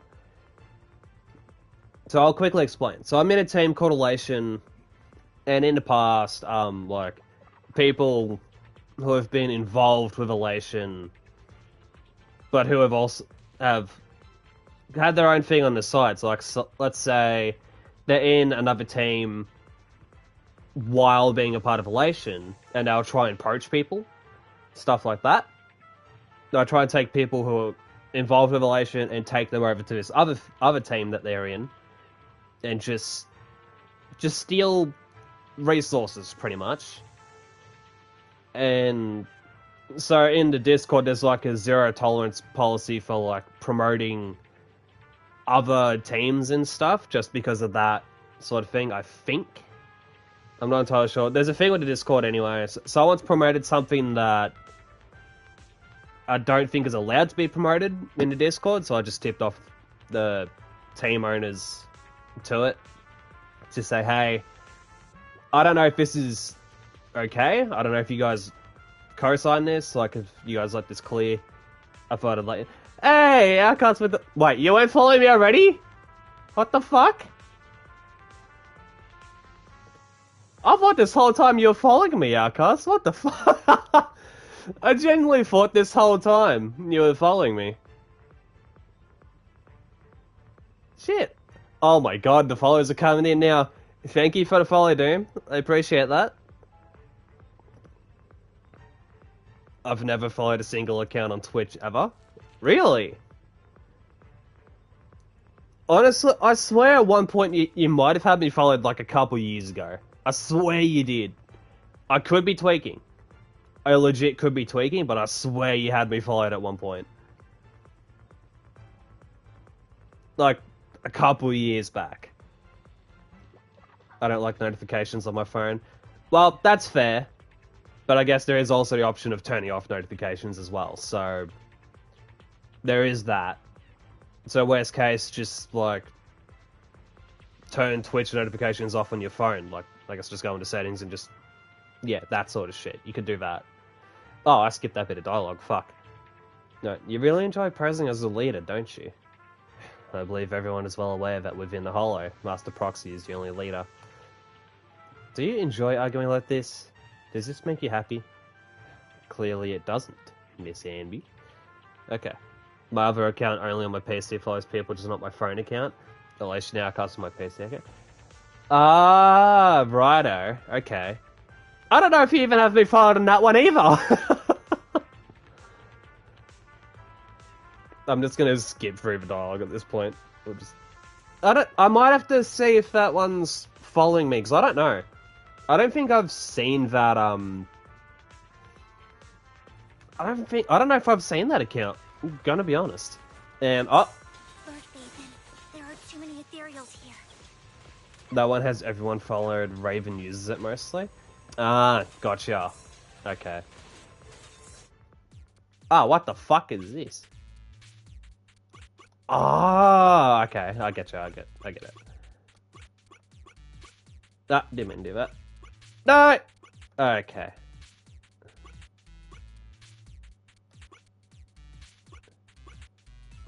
It's alright. I will fix this up.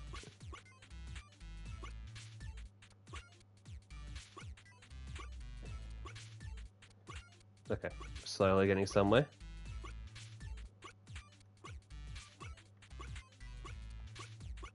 This is going to be like a never-ending cycle. Just... No, it's alright. We fixed it! Look at that!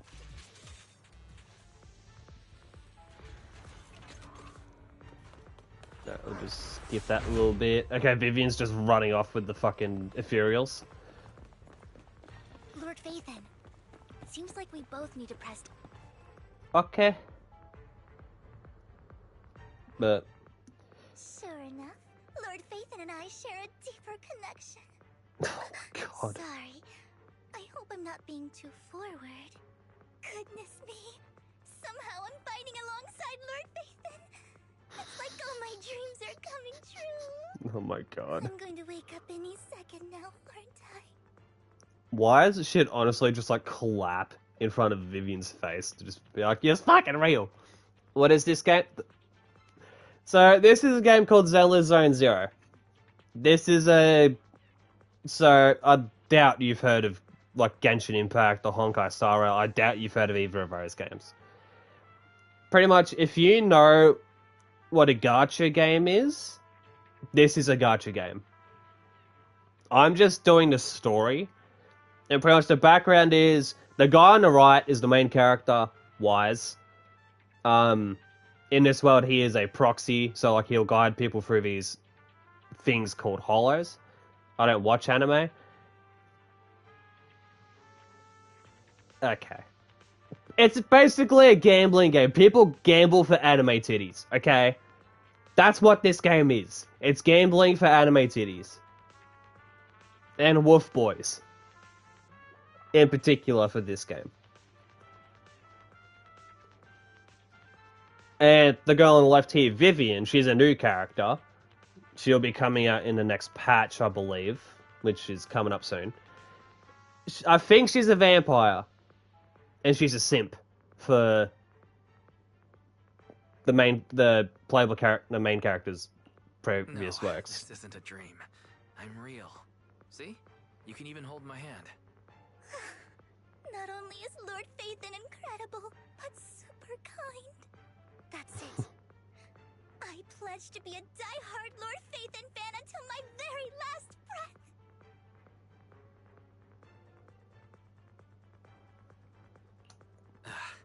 I'm happy to hear that. Don't get me wrong, but why do you like Phaethon so much, Vivian? Lord Phaethon is my light. The one who saved me in my darkest and most desperate times. Like a deity who rescued me. You probably don't remember, but you really did save me that day. Where is this going? It's so embarrassing to say all this in front of you. Sorry. I hope I'm not bothering you too much. No, you're not a bother at all. Thank you for your loyal support. I should be the one thanking you. Just being able to see Lord Phaethon makes me the luckiest person in the whole world. Sorry to keep babbling like this. I wonder how the others are doing. I'm sure Anby will be able to manage. She's great at this kind of stuff. But as for Hugo and Lycon, let's just hope they don't get into a fight with each other. Oh, they're gonna be fighting. There are too many ethereals here. They're gonna be fighting each other. It's just a given. Not a huge problem. Okay, Ambi's on her own in this one, so gonna just have to dodge the fucking like perfection and shit here.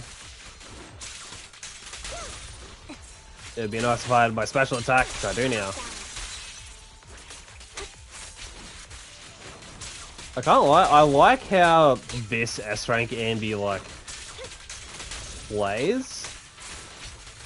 Like I don't mind how she plays, I just don't really know how to like utilize her kit.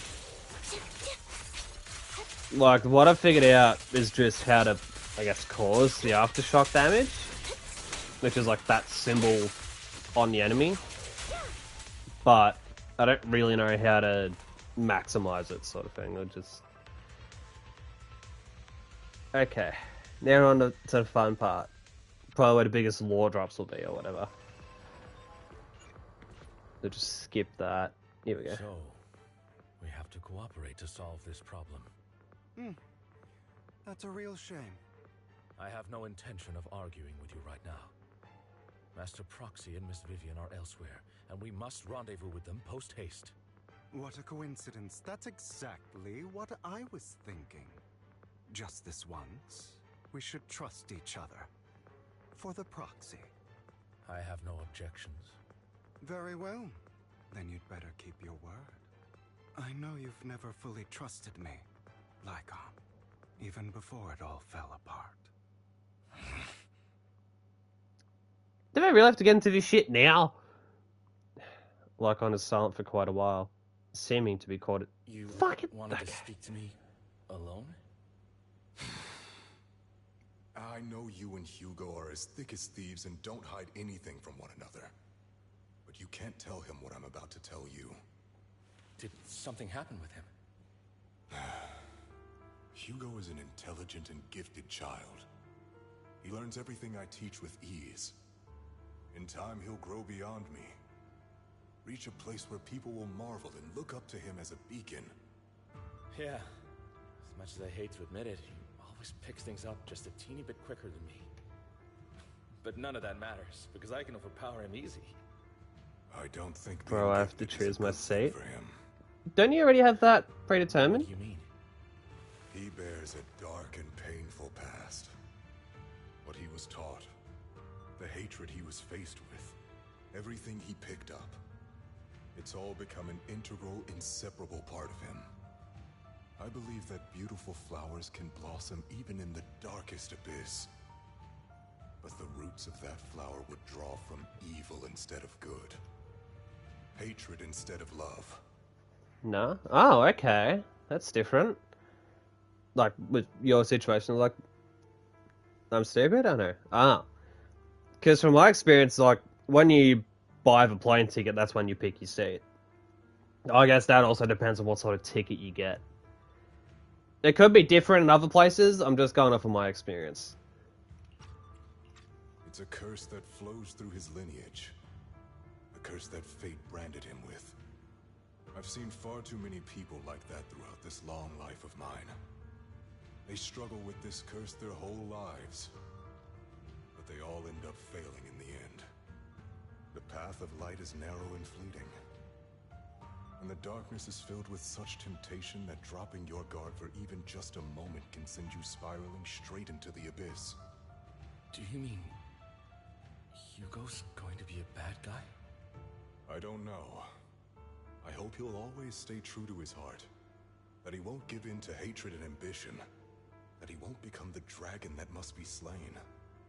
But he has inherited the seed of evil. You cannot let it take root. Here you go to the airport and choose a seat. Oh, okay. I won't be there to help you. Yeah, right. There's not much life left in this old body. Democracy. So then, Lycon, promise me now. Yeah, that's interesting. You must hold his chain tight. To restrain him. To stop him. And when necessary, to choke him.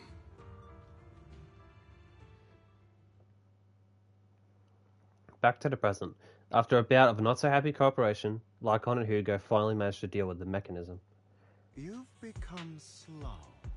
Or maybe you've been on guard against me this whole time, and that's what's slowing you down. Looks like I was right.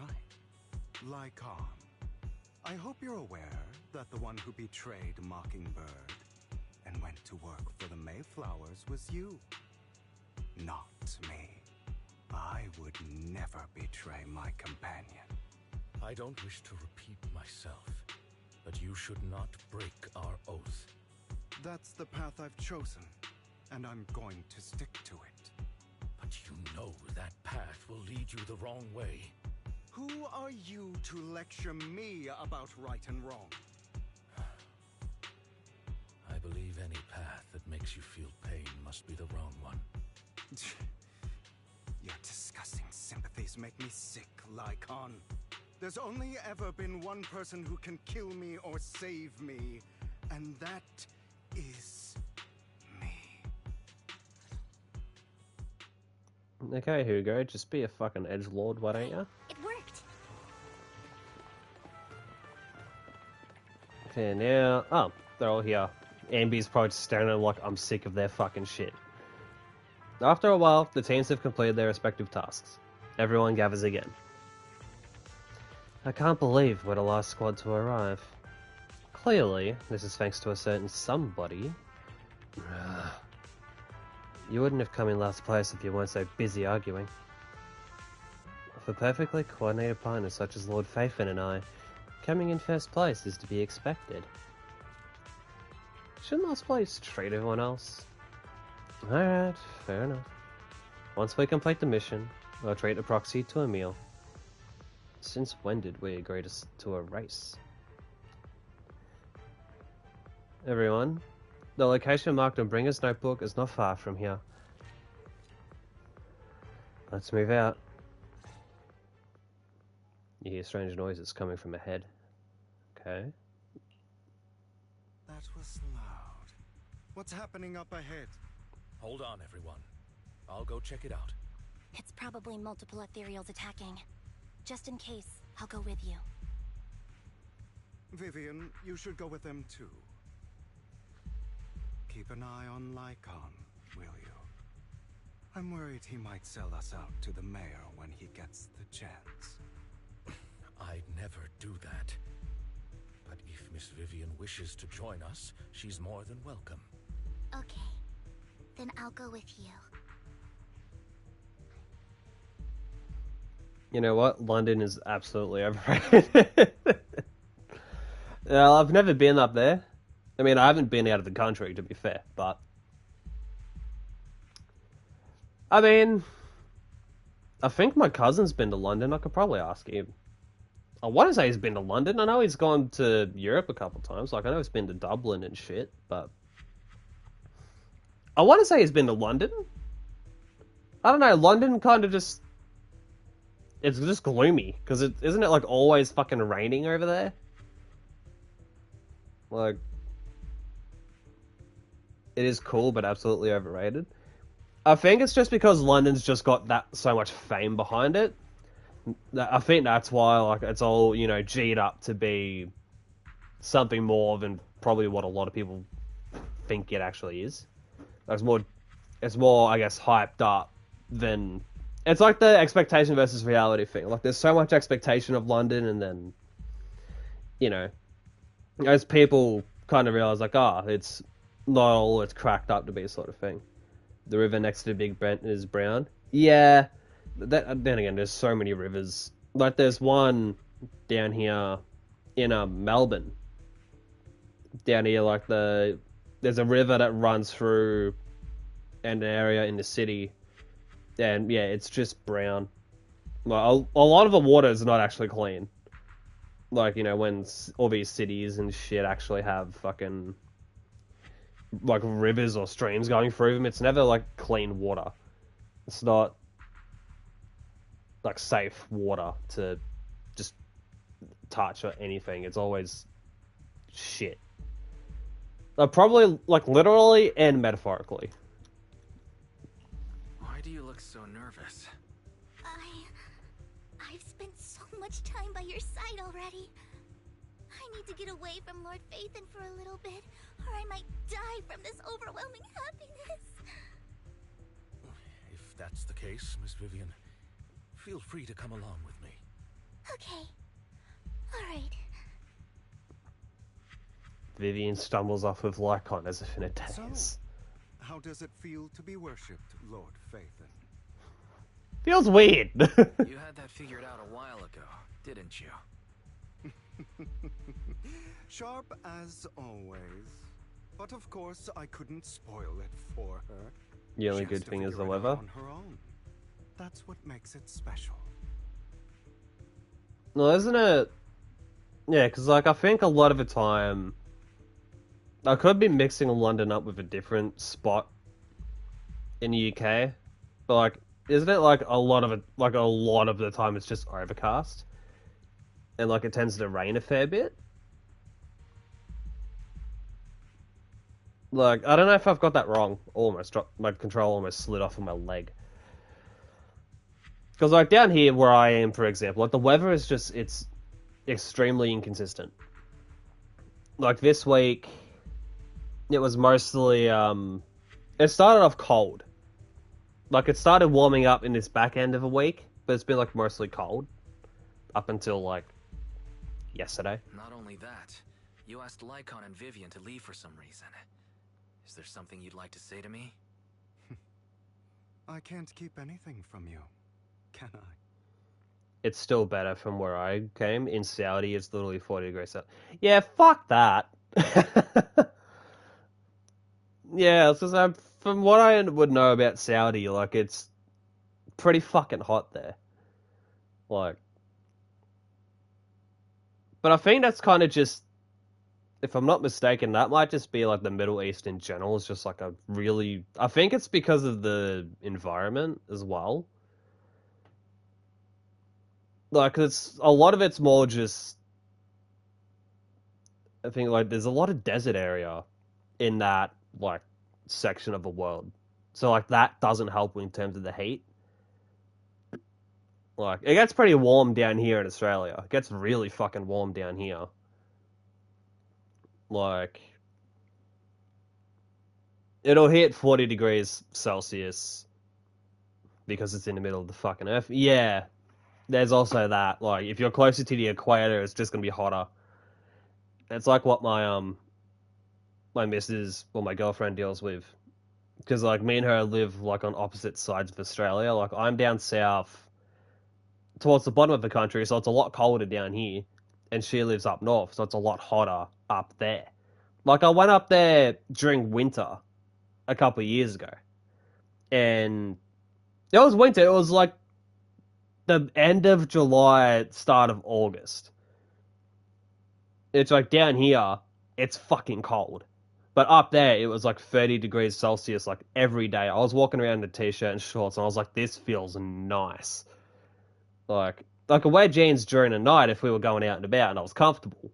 But like, yeah, I had that flexibility. Whereas if I was down here, where I am now, like right now, like I'm wearing like a hoodie and shorts. Not shorts, pants. I don't know why I said shorts. But I've always treated Vivian like my own little sister. Maybe it's just a coincidence, but she looks a lot like Serena. I think I mentioned it before. Serena was my half-sister. She passed away a long time ago. Vivian really likes you, whether you're faith-in or just wise. Of course, I also have a lot of respect for someone like you. Strong, fair, and genuinely kind. So I hope... I beg you, please keep her safe. Hang on. What's that supposed to mean? Think of it as the last bit of conscience I have left. A kid as pure as her. She should stay alongside someone who walks in the light. Like you. why does it sound like Hugo's planning on fucking dying? Anyway, in summer you won't live in Saudi. In Riyadh, the average temperature in summer is like 42 to 45 degrees. Yeah, that would be fucking unbearable. Like, I think it gets like that in North Queensland, like where my girlfriend lives. But yeah, I mean, for myself, I would have a really hard time dealing with that.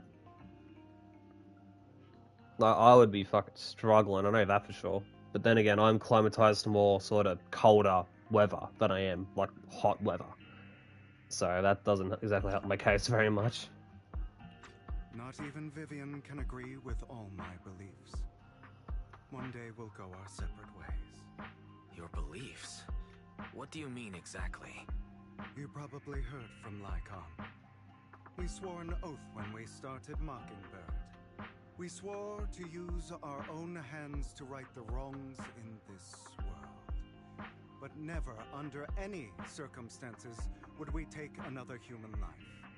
I stayed true to my words. Until my father, man I hated, stood right before me. I could have ended his life easily. But I hesitated. Better list, it's better than London. I Yeah, that's what I'd say. Damned oath and their repeated attempts to convince me I didn't do it. Because of that, innocent people died. All because of him. If I'd killed him first, then none of those tragedies would have happened. People like him don't deserve to live. After that, I realized sometimes taking one life really can save countless others. Whatever, who the fuck is that guy? This dude, Hugo, he's a newer character. He's not actually... He's coming out in 1.7, so the next patch, I'm fairly sure. But he's been introduced recently, like in the last patch or two. It's just that the 1.6 story is revolving around his arc. Because pretty much, to catch you up to speed, is, yeah,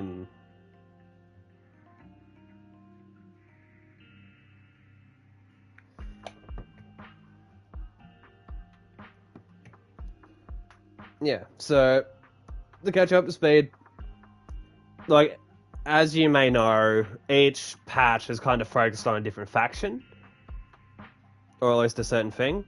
So, like, for example, 1.0 kind of just focused on the cunning hairs a little bit, and just the start of the game. 1.1, well, it really started with kind of like 1.3. So 1.3 focused on the Sons of Caledon. So, like, you know, like, it's got a bit of the cunning hairs involved, like Billy, for example, introduces, like, Caesar, Bernice, Piper and Lucy are involved, and also Lyta. 1.4 introduces Section 6. So, you know, like Miyabi, Sakaku, Arimasa, Yanagi. 1.4, which was the quote-unquote end of the season. For, I think, the genuine main plot of Zenless. So I think 1.5 focused on the introduction of Astra Yao and Evelyn. What season are we again? Okay, so technically, I guess going off of the story, we're going into season 2. But this patch that I'm playing on right now is 1.6. So this 1.6 feels like it's introduced Hugo and Vivian in their faction of Mockingbird. But it's also dived a bit into the background of other characters. Pardon the starter there. So, like, for example, with some of the TV schedules, we've gotten one for Ambi, where she ends up digging into her past, and that's why she's wearing a different outfit, as we are playing with her currently. There's also a thing with Trigger, which I would like to get into tonight, but if I can feel myself getting a little bit tired, so I'm not sure if I'll actually get to it tonight. It might be something I have to take care of off stream. And Trigger's a new character that is tied to both Ambi, more so Soldier 11. So there's a bit of Soldier 11 involved with diving into Ambi. In this bit, we're also diving a fair bit into Lycon's backstory, for example, with his involvement with Hugo and how he came about into Victoria housekeeping and all that stuff. So I think the next couple patches will be introduced to more factions, and then we'll end up getting into what's going to be considered the Season 2 plot, which I think we're probably going to start getting into with the next patch. I understand where you're coming from. Oh, whoops, I don't have auto on. I knew you'd understand. Vivian has a good heart. I don't want her to get her hands dirty. But you know how it is. In this world, someone has to be the bad guy. So, I want to apologize to you. Oh. Why apologize all of a sudden? You're incredibly strong, kind, capable, and really... I will be the bad guy. The world needs more people like you. Remember that revenge movie I told you about, Children of Devils?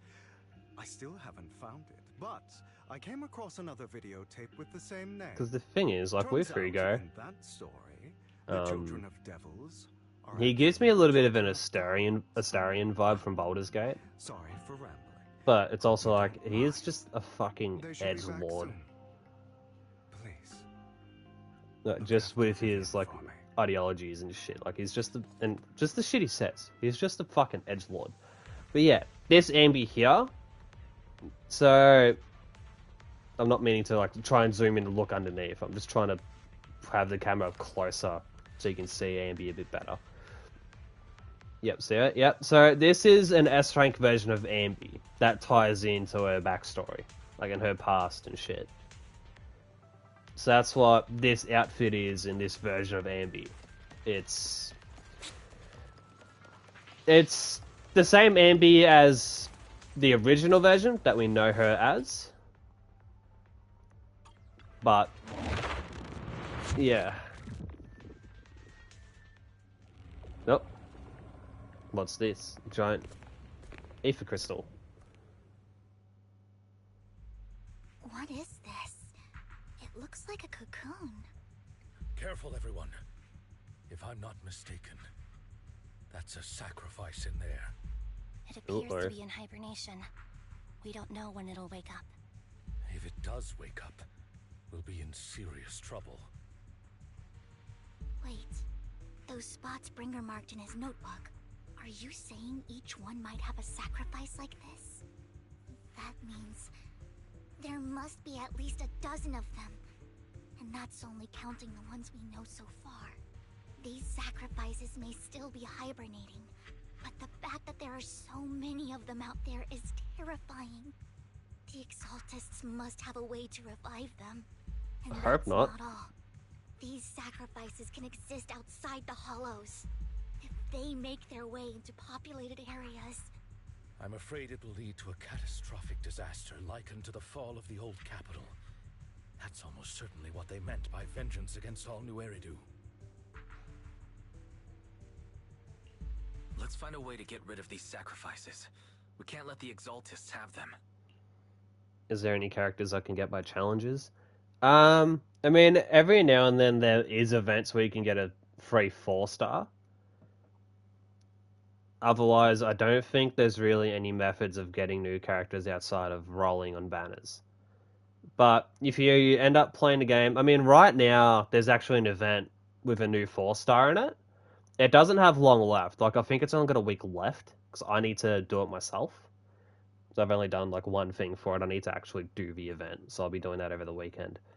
So there is currently an event in the game with a free 4-star, which is Pulchra, who was in the 1.3 story.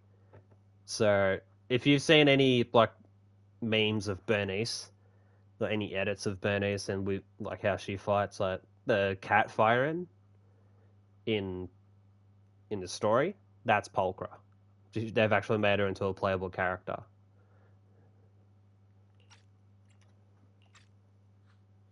Thank you for helping me find this sacrifice. What the fuck?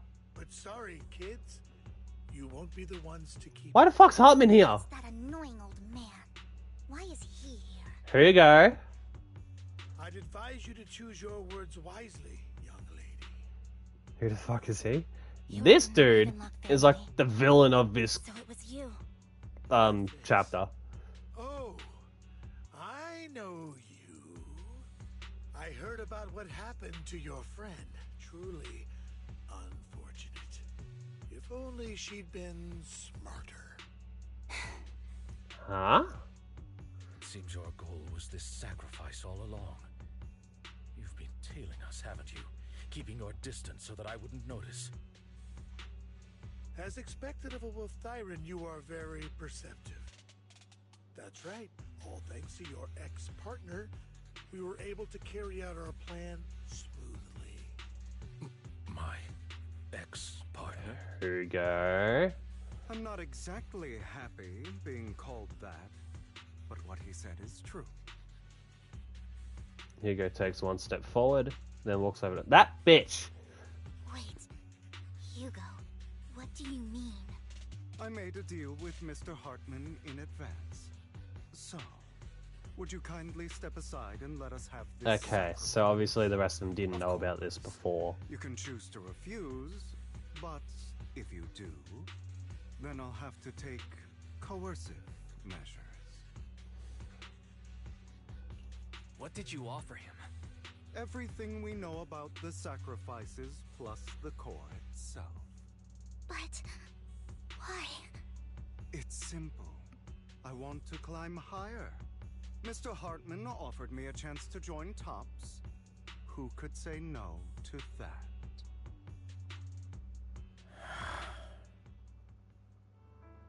No. Impossible. You promised to help me investigate the Exaltists. You told me the whole point of Mockingbird was to do anything it takes to bring a little justice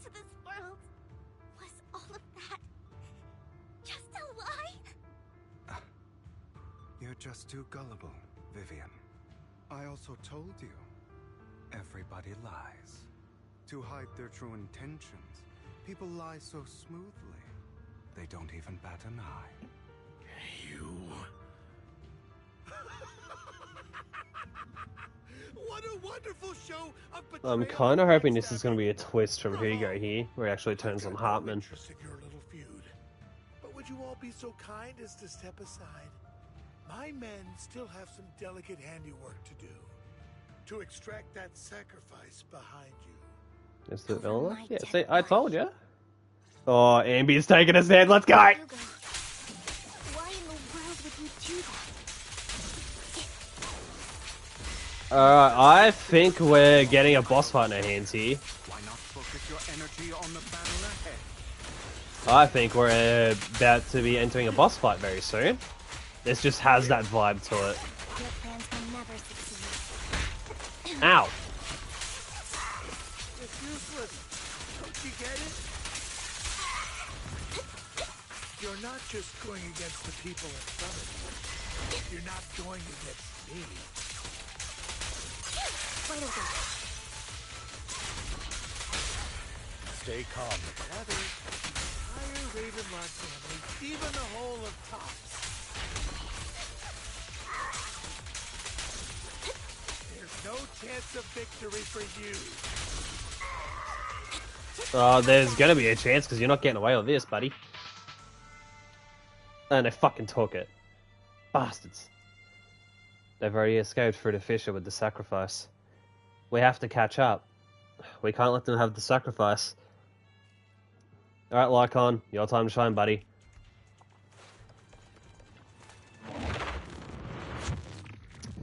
Okay, I'm really gonna... Oh, yeah, it's gonna be up here. Is it...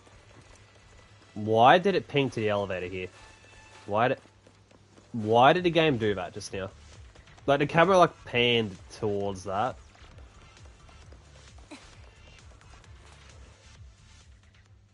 Hartman's mercenaries are quickly dealt with. You guys are such a pain. Hugo, stop standing around. Time for you to act. We had a deal. Give me the sacrifice core now. Did we? I don't remember. I imagine this is your favorite kind of entertainment. What? Watching Okay, hold on. allies betray each other, suspicion festering until it all turns to bitter hatred.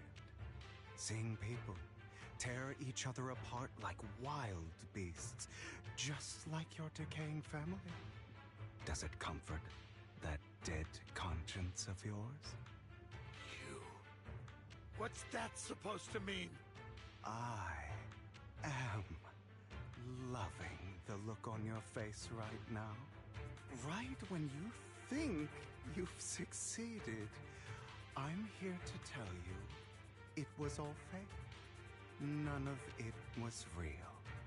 Let this pain sink in. It's karma for what you did to me back then.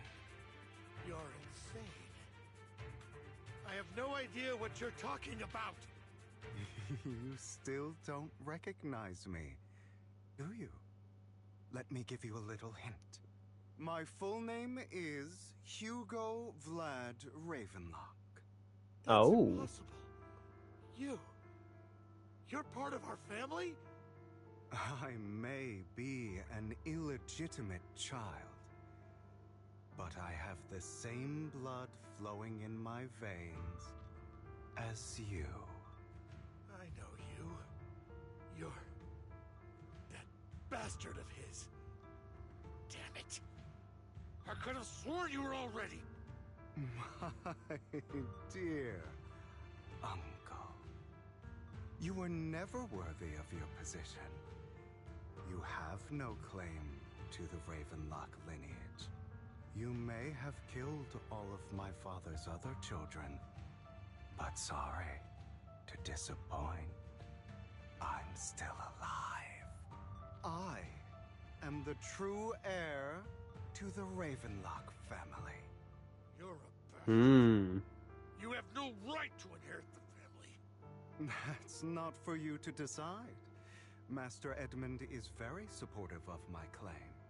Edmund? That's impossible. You weaseled your way into Top's inner circle? Master Edmund doesn't care who achieves his goal. In other words, he'd happily let me take over the Ravenlock family, as long as I'm more competent than you. This can't be! You don't know the family's real secret! I know a lot more than you think, including everything that you've done. Just give up. You never even stood a chance. Damn it. This was all fake, right? You were just putting on an act to fool this old man, right? I actually fell for it. Don't do that again. At least give us a heads up next time. Vivian, everything I did was to rightfully inherit the Ravenlock family. That part is true. Now, I'm going to kill this man who stole what was never his. I'll make sure he can never be a threat again. Oh, here we go. You can't kill him. We still need information from him on the sacrifices and the Exaltists. You must be misunderstanding something, Lycon.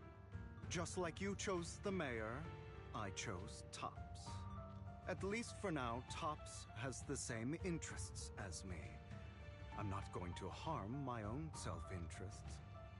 Be it intel on the sacrifices or the core itself. I'm handing everything over to Master Edmund. Why?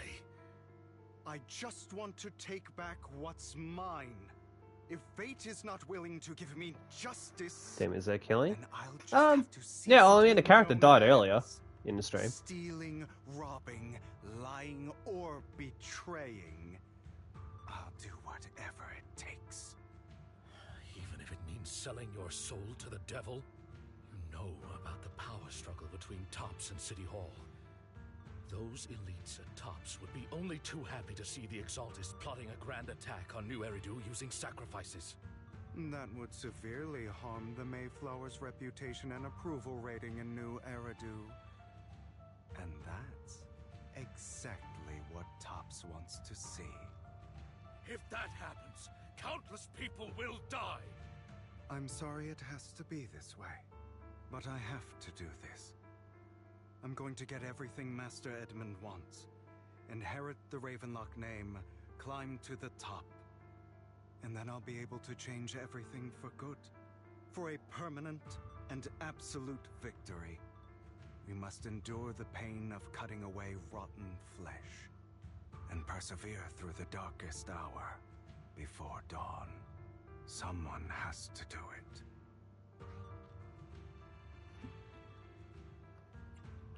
Hugo, it's not too late for you to stop. But yeah, Hugo does he does monologue a lot. This is the path I've chosen. Without power, resources, or strength, we can't do anything. Then again, it could be worse. It could be Genshin or Star Rail. The dialogue is a lot longer in those Using games. our power to tip the scales of justice and hover over them like the sword of Damocles. It's just a delusion. In their eyes, we're nothing but annoying gnats.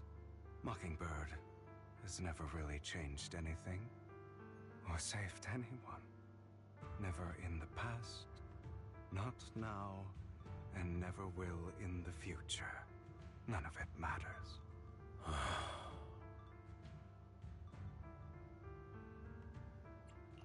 I understand your feelings, but don't be consumed by it. Sorry, Proxy. I know what you're trying to say. But this isn't some children's story of a dragon slayer becoming an evil dragon. Sometimes, to slay the dragon, you must first become one.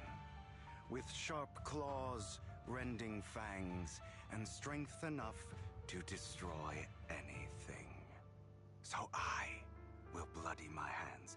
I will carry the weight of my sins. I will become the abyss.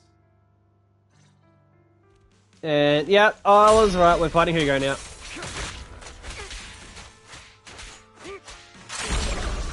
What the fuck? He slows down time. Okay, that's sort of annoying to know.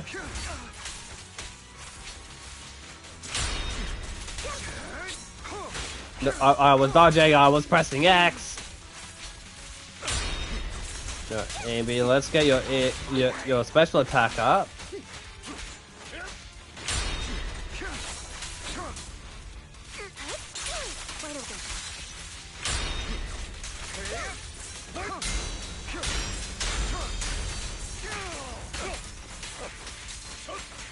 Everything you just said. Is that what you truly believe?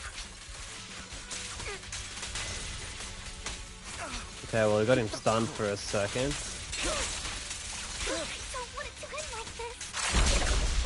Nope, nope, nope, nope, nope, nope, nope, nope, nope, nope, nope, nope, nope, nope, nope. Aha, getting away. This is the final lesson I'll impart. Ow! You cannot give up anything. You're destined to end up with nothing.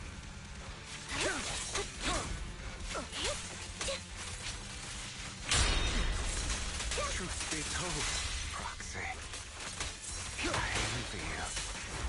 The world needs people like you. No. Alright, best time. Maybe not. Maybe I don't need the best yet. Hold on. Nope. All right, you got me. But too bad. I have my own methods. Uh-oh, he's going after Wise. What are you doing? Well then. Yeah. Make your choice. The sacrifice core, or your precious faith in. I know you took it. Don't forget, I'm the one who taught you that. Okay, the core is yours. Just leave Lord Phaethon alone. What a shame. Did you really think I'd keep my promise? Oh, fucking hell. That's right. This is the real me. What's the matter? Thinking of killing me? Didn't you say all life is precious? Drop your foolish facade. Oh, like I'm pissed. I knew it. He's fucking pissed. Oh. He has inherited the seed of evil. Do not let it take root. When the time comes, you must be the one.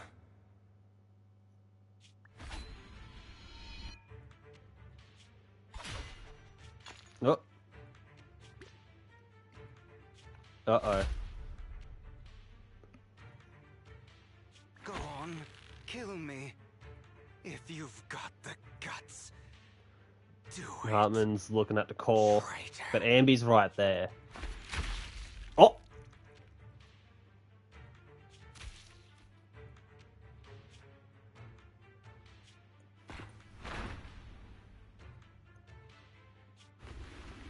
They're like I'd actually just fucking rip his heart out. What? Master Proxy, are you okay? Did that just fucking happen? Don't worry. I'm fine. I just... Why can't I actually just full on fucking shank Hugo? Lord Phaethon, I'm sorry. I had no idea Hugo would do that to you. I'm so sorry. Judging from how we've interacted before, Hugo didn't seem like the reckless type. I feel like there's more to this than meets the eye. But, no. Vivian quietly walks to the edge of a rooftop. She hesitates for a long time, and finally looks down. Naturally, nothing's there. Hugo, he... That's a hollow down there. If you need, I can arrange for someone to go in and search for his body. That isn't necessary. To be frank, I thought you'd hate him for his betrayal, Miss Vivian. I do hate that he's keeping things from me, but all these years, Okay. Hugo's been like You guys family are to worried me. about Hugo? Worry about the fucking sacrifice call, guys. I feel the same. It's possible he's still alive. I'm terribly sorry, but I must tell you, it is impossible for Hugo to be alive. My hand went through his heart. Sorry to interrupt, everyone, but just so you know, Hartman's Yeah, I gone. fucking knew it. Probably slipped away during all the chaos. I'm sorry, I was so focused on Master Proxy's safety. I wasn't paying attention. Ambi, please tell me you've got the sacrifice Same, call. but it doesn't matter. We all know what he did. Please tell me Ambi's actually grabbed the He will call. pay for what he did today. Yes. I'll be reporting all of this to the mayor. He's not getting away with this. Well then, now that it's all over, let's head back. Meanwhile, not far away stands a mysterious figure. Oh, it's this bitch. Another obstacle out of the way. She's going to be pleased about this. May the Creator guide us. Wait, no, it's not Sarah. Probably an assistant to Suffering, despair, and destruction. That's the future I see. Hold on, let's fucking break this down for a second.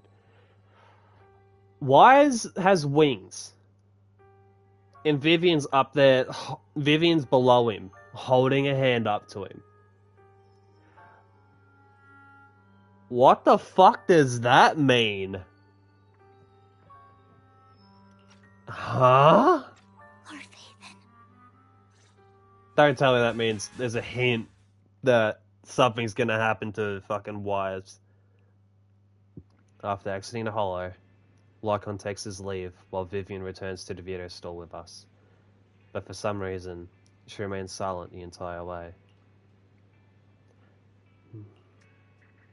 Are you okay, Vivian? Lord Phaethon, I'm fine. Just a little distracted. After what happened, you should get some good rest for a few days. Yeah, I need more time to think about Hugo and the Exaltists. From what I know about Hugo, he could have easily taken down someone like Hartman. There was no need for him to put on such a show, and to deliberately use you as a hostage. But I don't think he ever intended to harm you. What Hugo said in the end, I don't know. Something feels off. And that business with the sacrifice call. Maybe there's some deeper, more terrible secret behind all of this. I have a small request. It might sound a bit strange, but Lord Phaethon, can I stay at the video store for a few days? I don't want to be alone right now. Sure, of course. Yeah, we're not comfortable with leaving you alone like this anyway. Thank you. I'll sleep on the couch. I won't disturb Lord Phaethon at all. If I wake up and find that everything was just a dream, how wonderful would that be? And that's the story done. Okay, so I'm going Betty buys from the looks of it. So we're gonna sleep. We're gonna sleep. Alright. So much has happened. My head is a mess. Better get some rest first. Ah, it's updating. Okay. Yeah, so, here we go. I don't know if you're still in the stream, Doom, but I can show you everything now. Here we go. Okay, because there's the prologue, where we get introduced to, like, the first lot of characters. So, like, you know, the Cunning Hairs mainly, and Wise and Bell. And then we get into Chapter 1, which starts bringing up the actual plot of the game. Mainly, that's mainly just Chapter 1 is. It's just kind of just setting up the overall story. And then chapter 2 introduces Belobog. And I think it also introduces PubSec at the same time. Oh no, the interlude of chapter 2 introduces PubSec. So chapter 1 is Cunning Hairs, chapter 2 is Belobog. The interlude is PubSec. With chapter 3, I mean, this does have a bit of Victoria Housekeeping also, I think, in chapter 1. That hasn't really been a whole section. Yeah, so chapter 3 is probably more Victoria Housekeeping. And then chapter 4 is the Tilted Inferno. So this centralizes on the Sons of Caledon. Then that's chapter 4. Then chapter 5 is kind of it centers mainly around section 6, but it features like fucking everybody. And then the season 1 epilogue, this is centering on Mockingbird and Lycon's past. You rest comfortably, and now your mind feels exceptionally clear. Okay. And that's that done. Fuck, that took a lot longer than I honestly thought it would. That took me almost 3 hours doing that. Holy shit. I thought I was halfway. That was way longer than I thought that would be. Holy fuck. Yeah, okay. I was going to try and do some event stuff in this stream as well, because I've got Trigger's TV schedule to do. I've got this event to do, which has the Pulchra, the free claim of Pulchra. Also have this event to do. I've pretty much done this one. I'm not too worried about the special offensive stages, even though there is some extra polychromes in it, so I might give that a crack. I don't know, maybe tomorrow. The Hollow Zero events I'm not really fast on. I probably should do them, but like, I don't know. Just never really been too worried about it for some reason. But yeah, so a lot of these events I'm probably just going to get to off stream when I find the motivation in time to want to do it. Something the matter? Also, earlier today, I actually pulled trigger. She got me all the way down to like hard pity though, because I pulled Ambi early. I'm fairly sure I pulled Ambi within like the first 10 pull, like the S rank Ambi. Trigger sent me all the way to where it was 11 searches, and fortunately I won the 50-50. So I don't know if I'm going to worry about her W engine. Like, I think I'm just going to save up, because I'm fairly sure that 1.7 is going to be Hugo and Vivian getting released. But Officer 148, Juyuan. I'm here, so we're good. yeah. So still, so far, Lighter is the only character I don't have, literally because I skipped him because Miyabi was coming out. And I was dead set on getting Miyabi. So I just kind of just said, as much as I want every single character, I can probably just go for Lighter with his next rerun, when he gets his first rerun. That way I can have every single character. Because from the first time I saw Miyabi in the story, I just fell in love with Miyabi. And it's like, nah, I have to have her. Even though she's not even like my best, well, I mean, she's my best character. But I don't have any mindscapes of her. I've got a M0. Whereas I somehow fucking pulled 2 copies of Evelyn in the same 10 pool.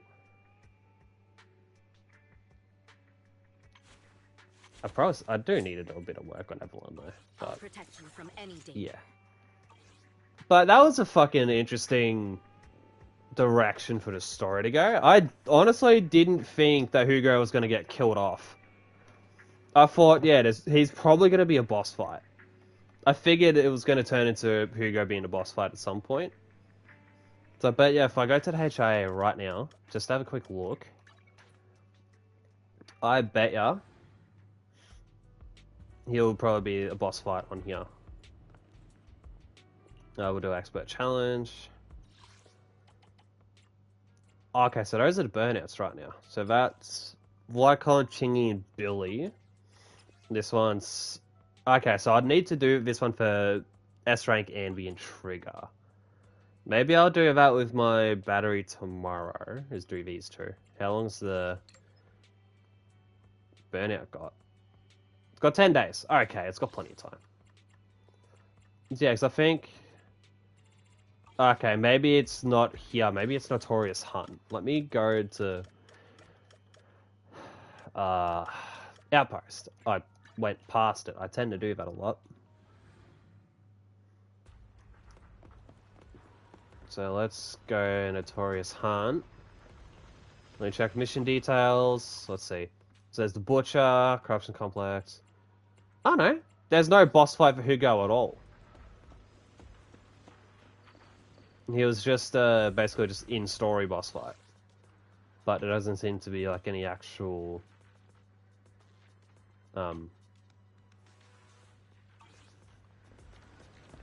Okay.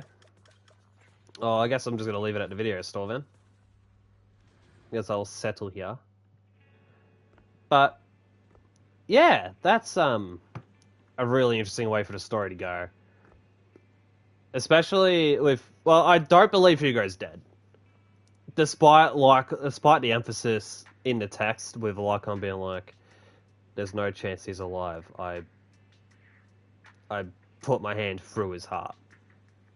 So, in theory, Hugo should be dead. In theory, Hugo is dead. But, considering Hugo's also going to be a playable character, I honestly wouldn't be surprised if later on, Hugo comes back. No, oh fuck, I just had a theory. I just had a thought. Hugo ends up being a sacrifice. Just like Bringer. Hugo's going to come back as a sacrifice. Because this current version of Hugo, as we know it, is presumed dead. Because Lycon fucking stabbed him through the heart with his hand. So, the version of Hugo that we know is dead, but I wouldn't be surprised if actually in 1.7, I think there will be a Hugo boss fight, but he's going to be a sacrifice. Hugo will come back as a sacrifice. I'm calling it now. I'm fucking calling that right now. But, anyway, I'm going to leave it here for tonight. Because, considering I'm going to be making myself wake up in, like, 6 hours. Well, closer to 7 hours than 6, but the premise is there. So, I'm going to start winding down and try and get some sleep soon.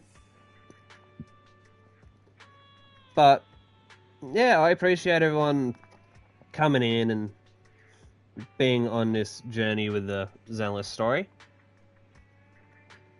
It was also nice to get a few little follows during this run.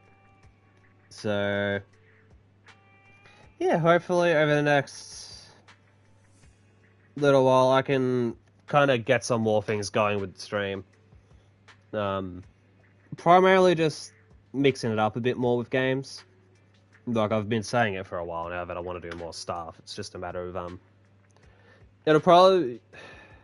Like, once my girlfriend is back next week, because, like, I'm honestly really keen for her to come back, because I fucking miss her.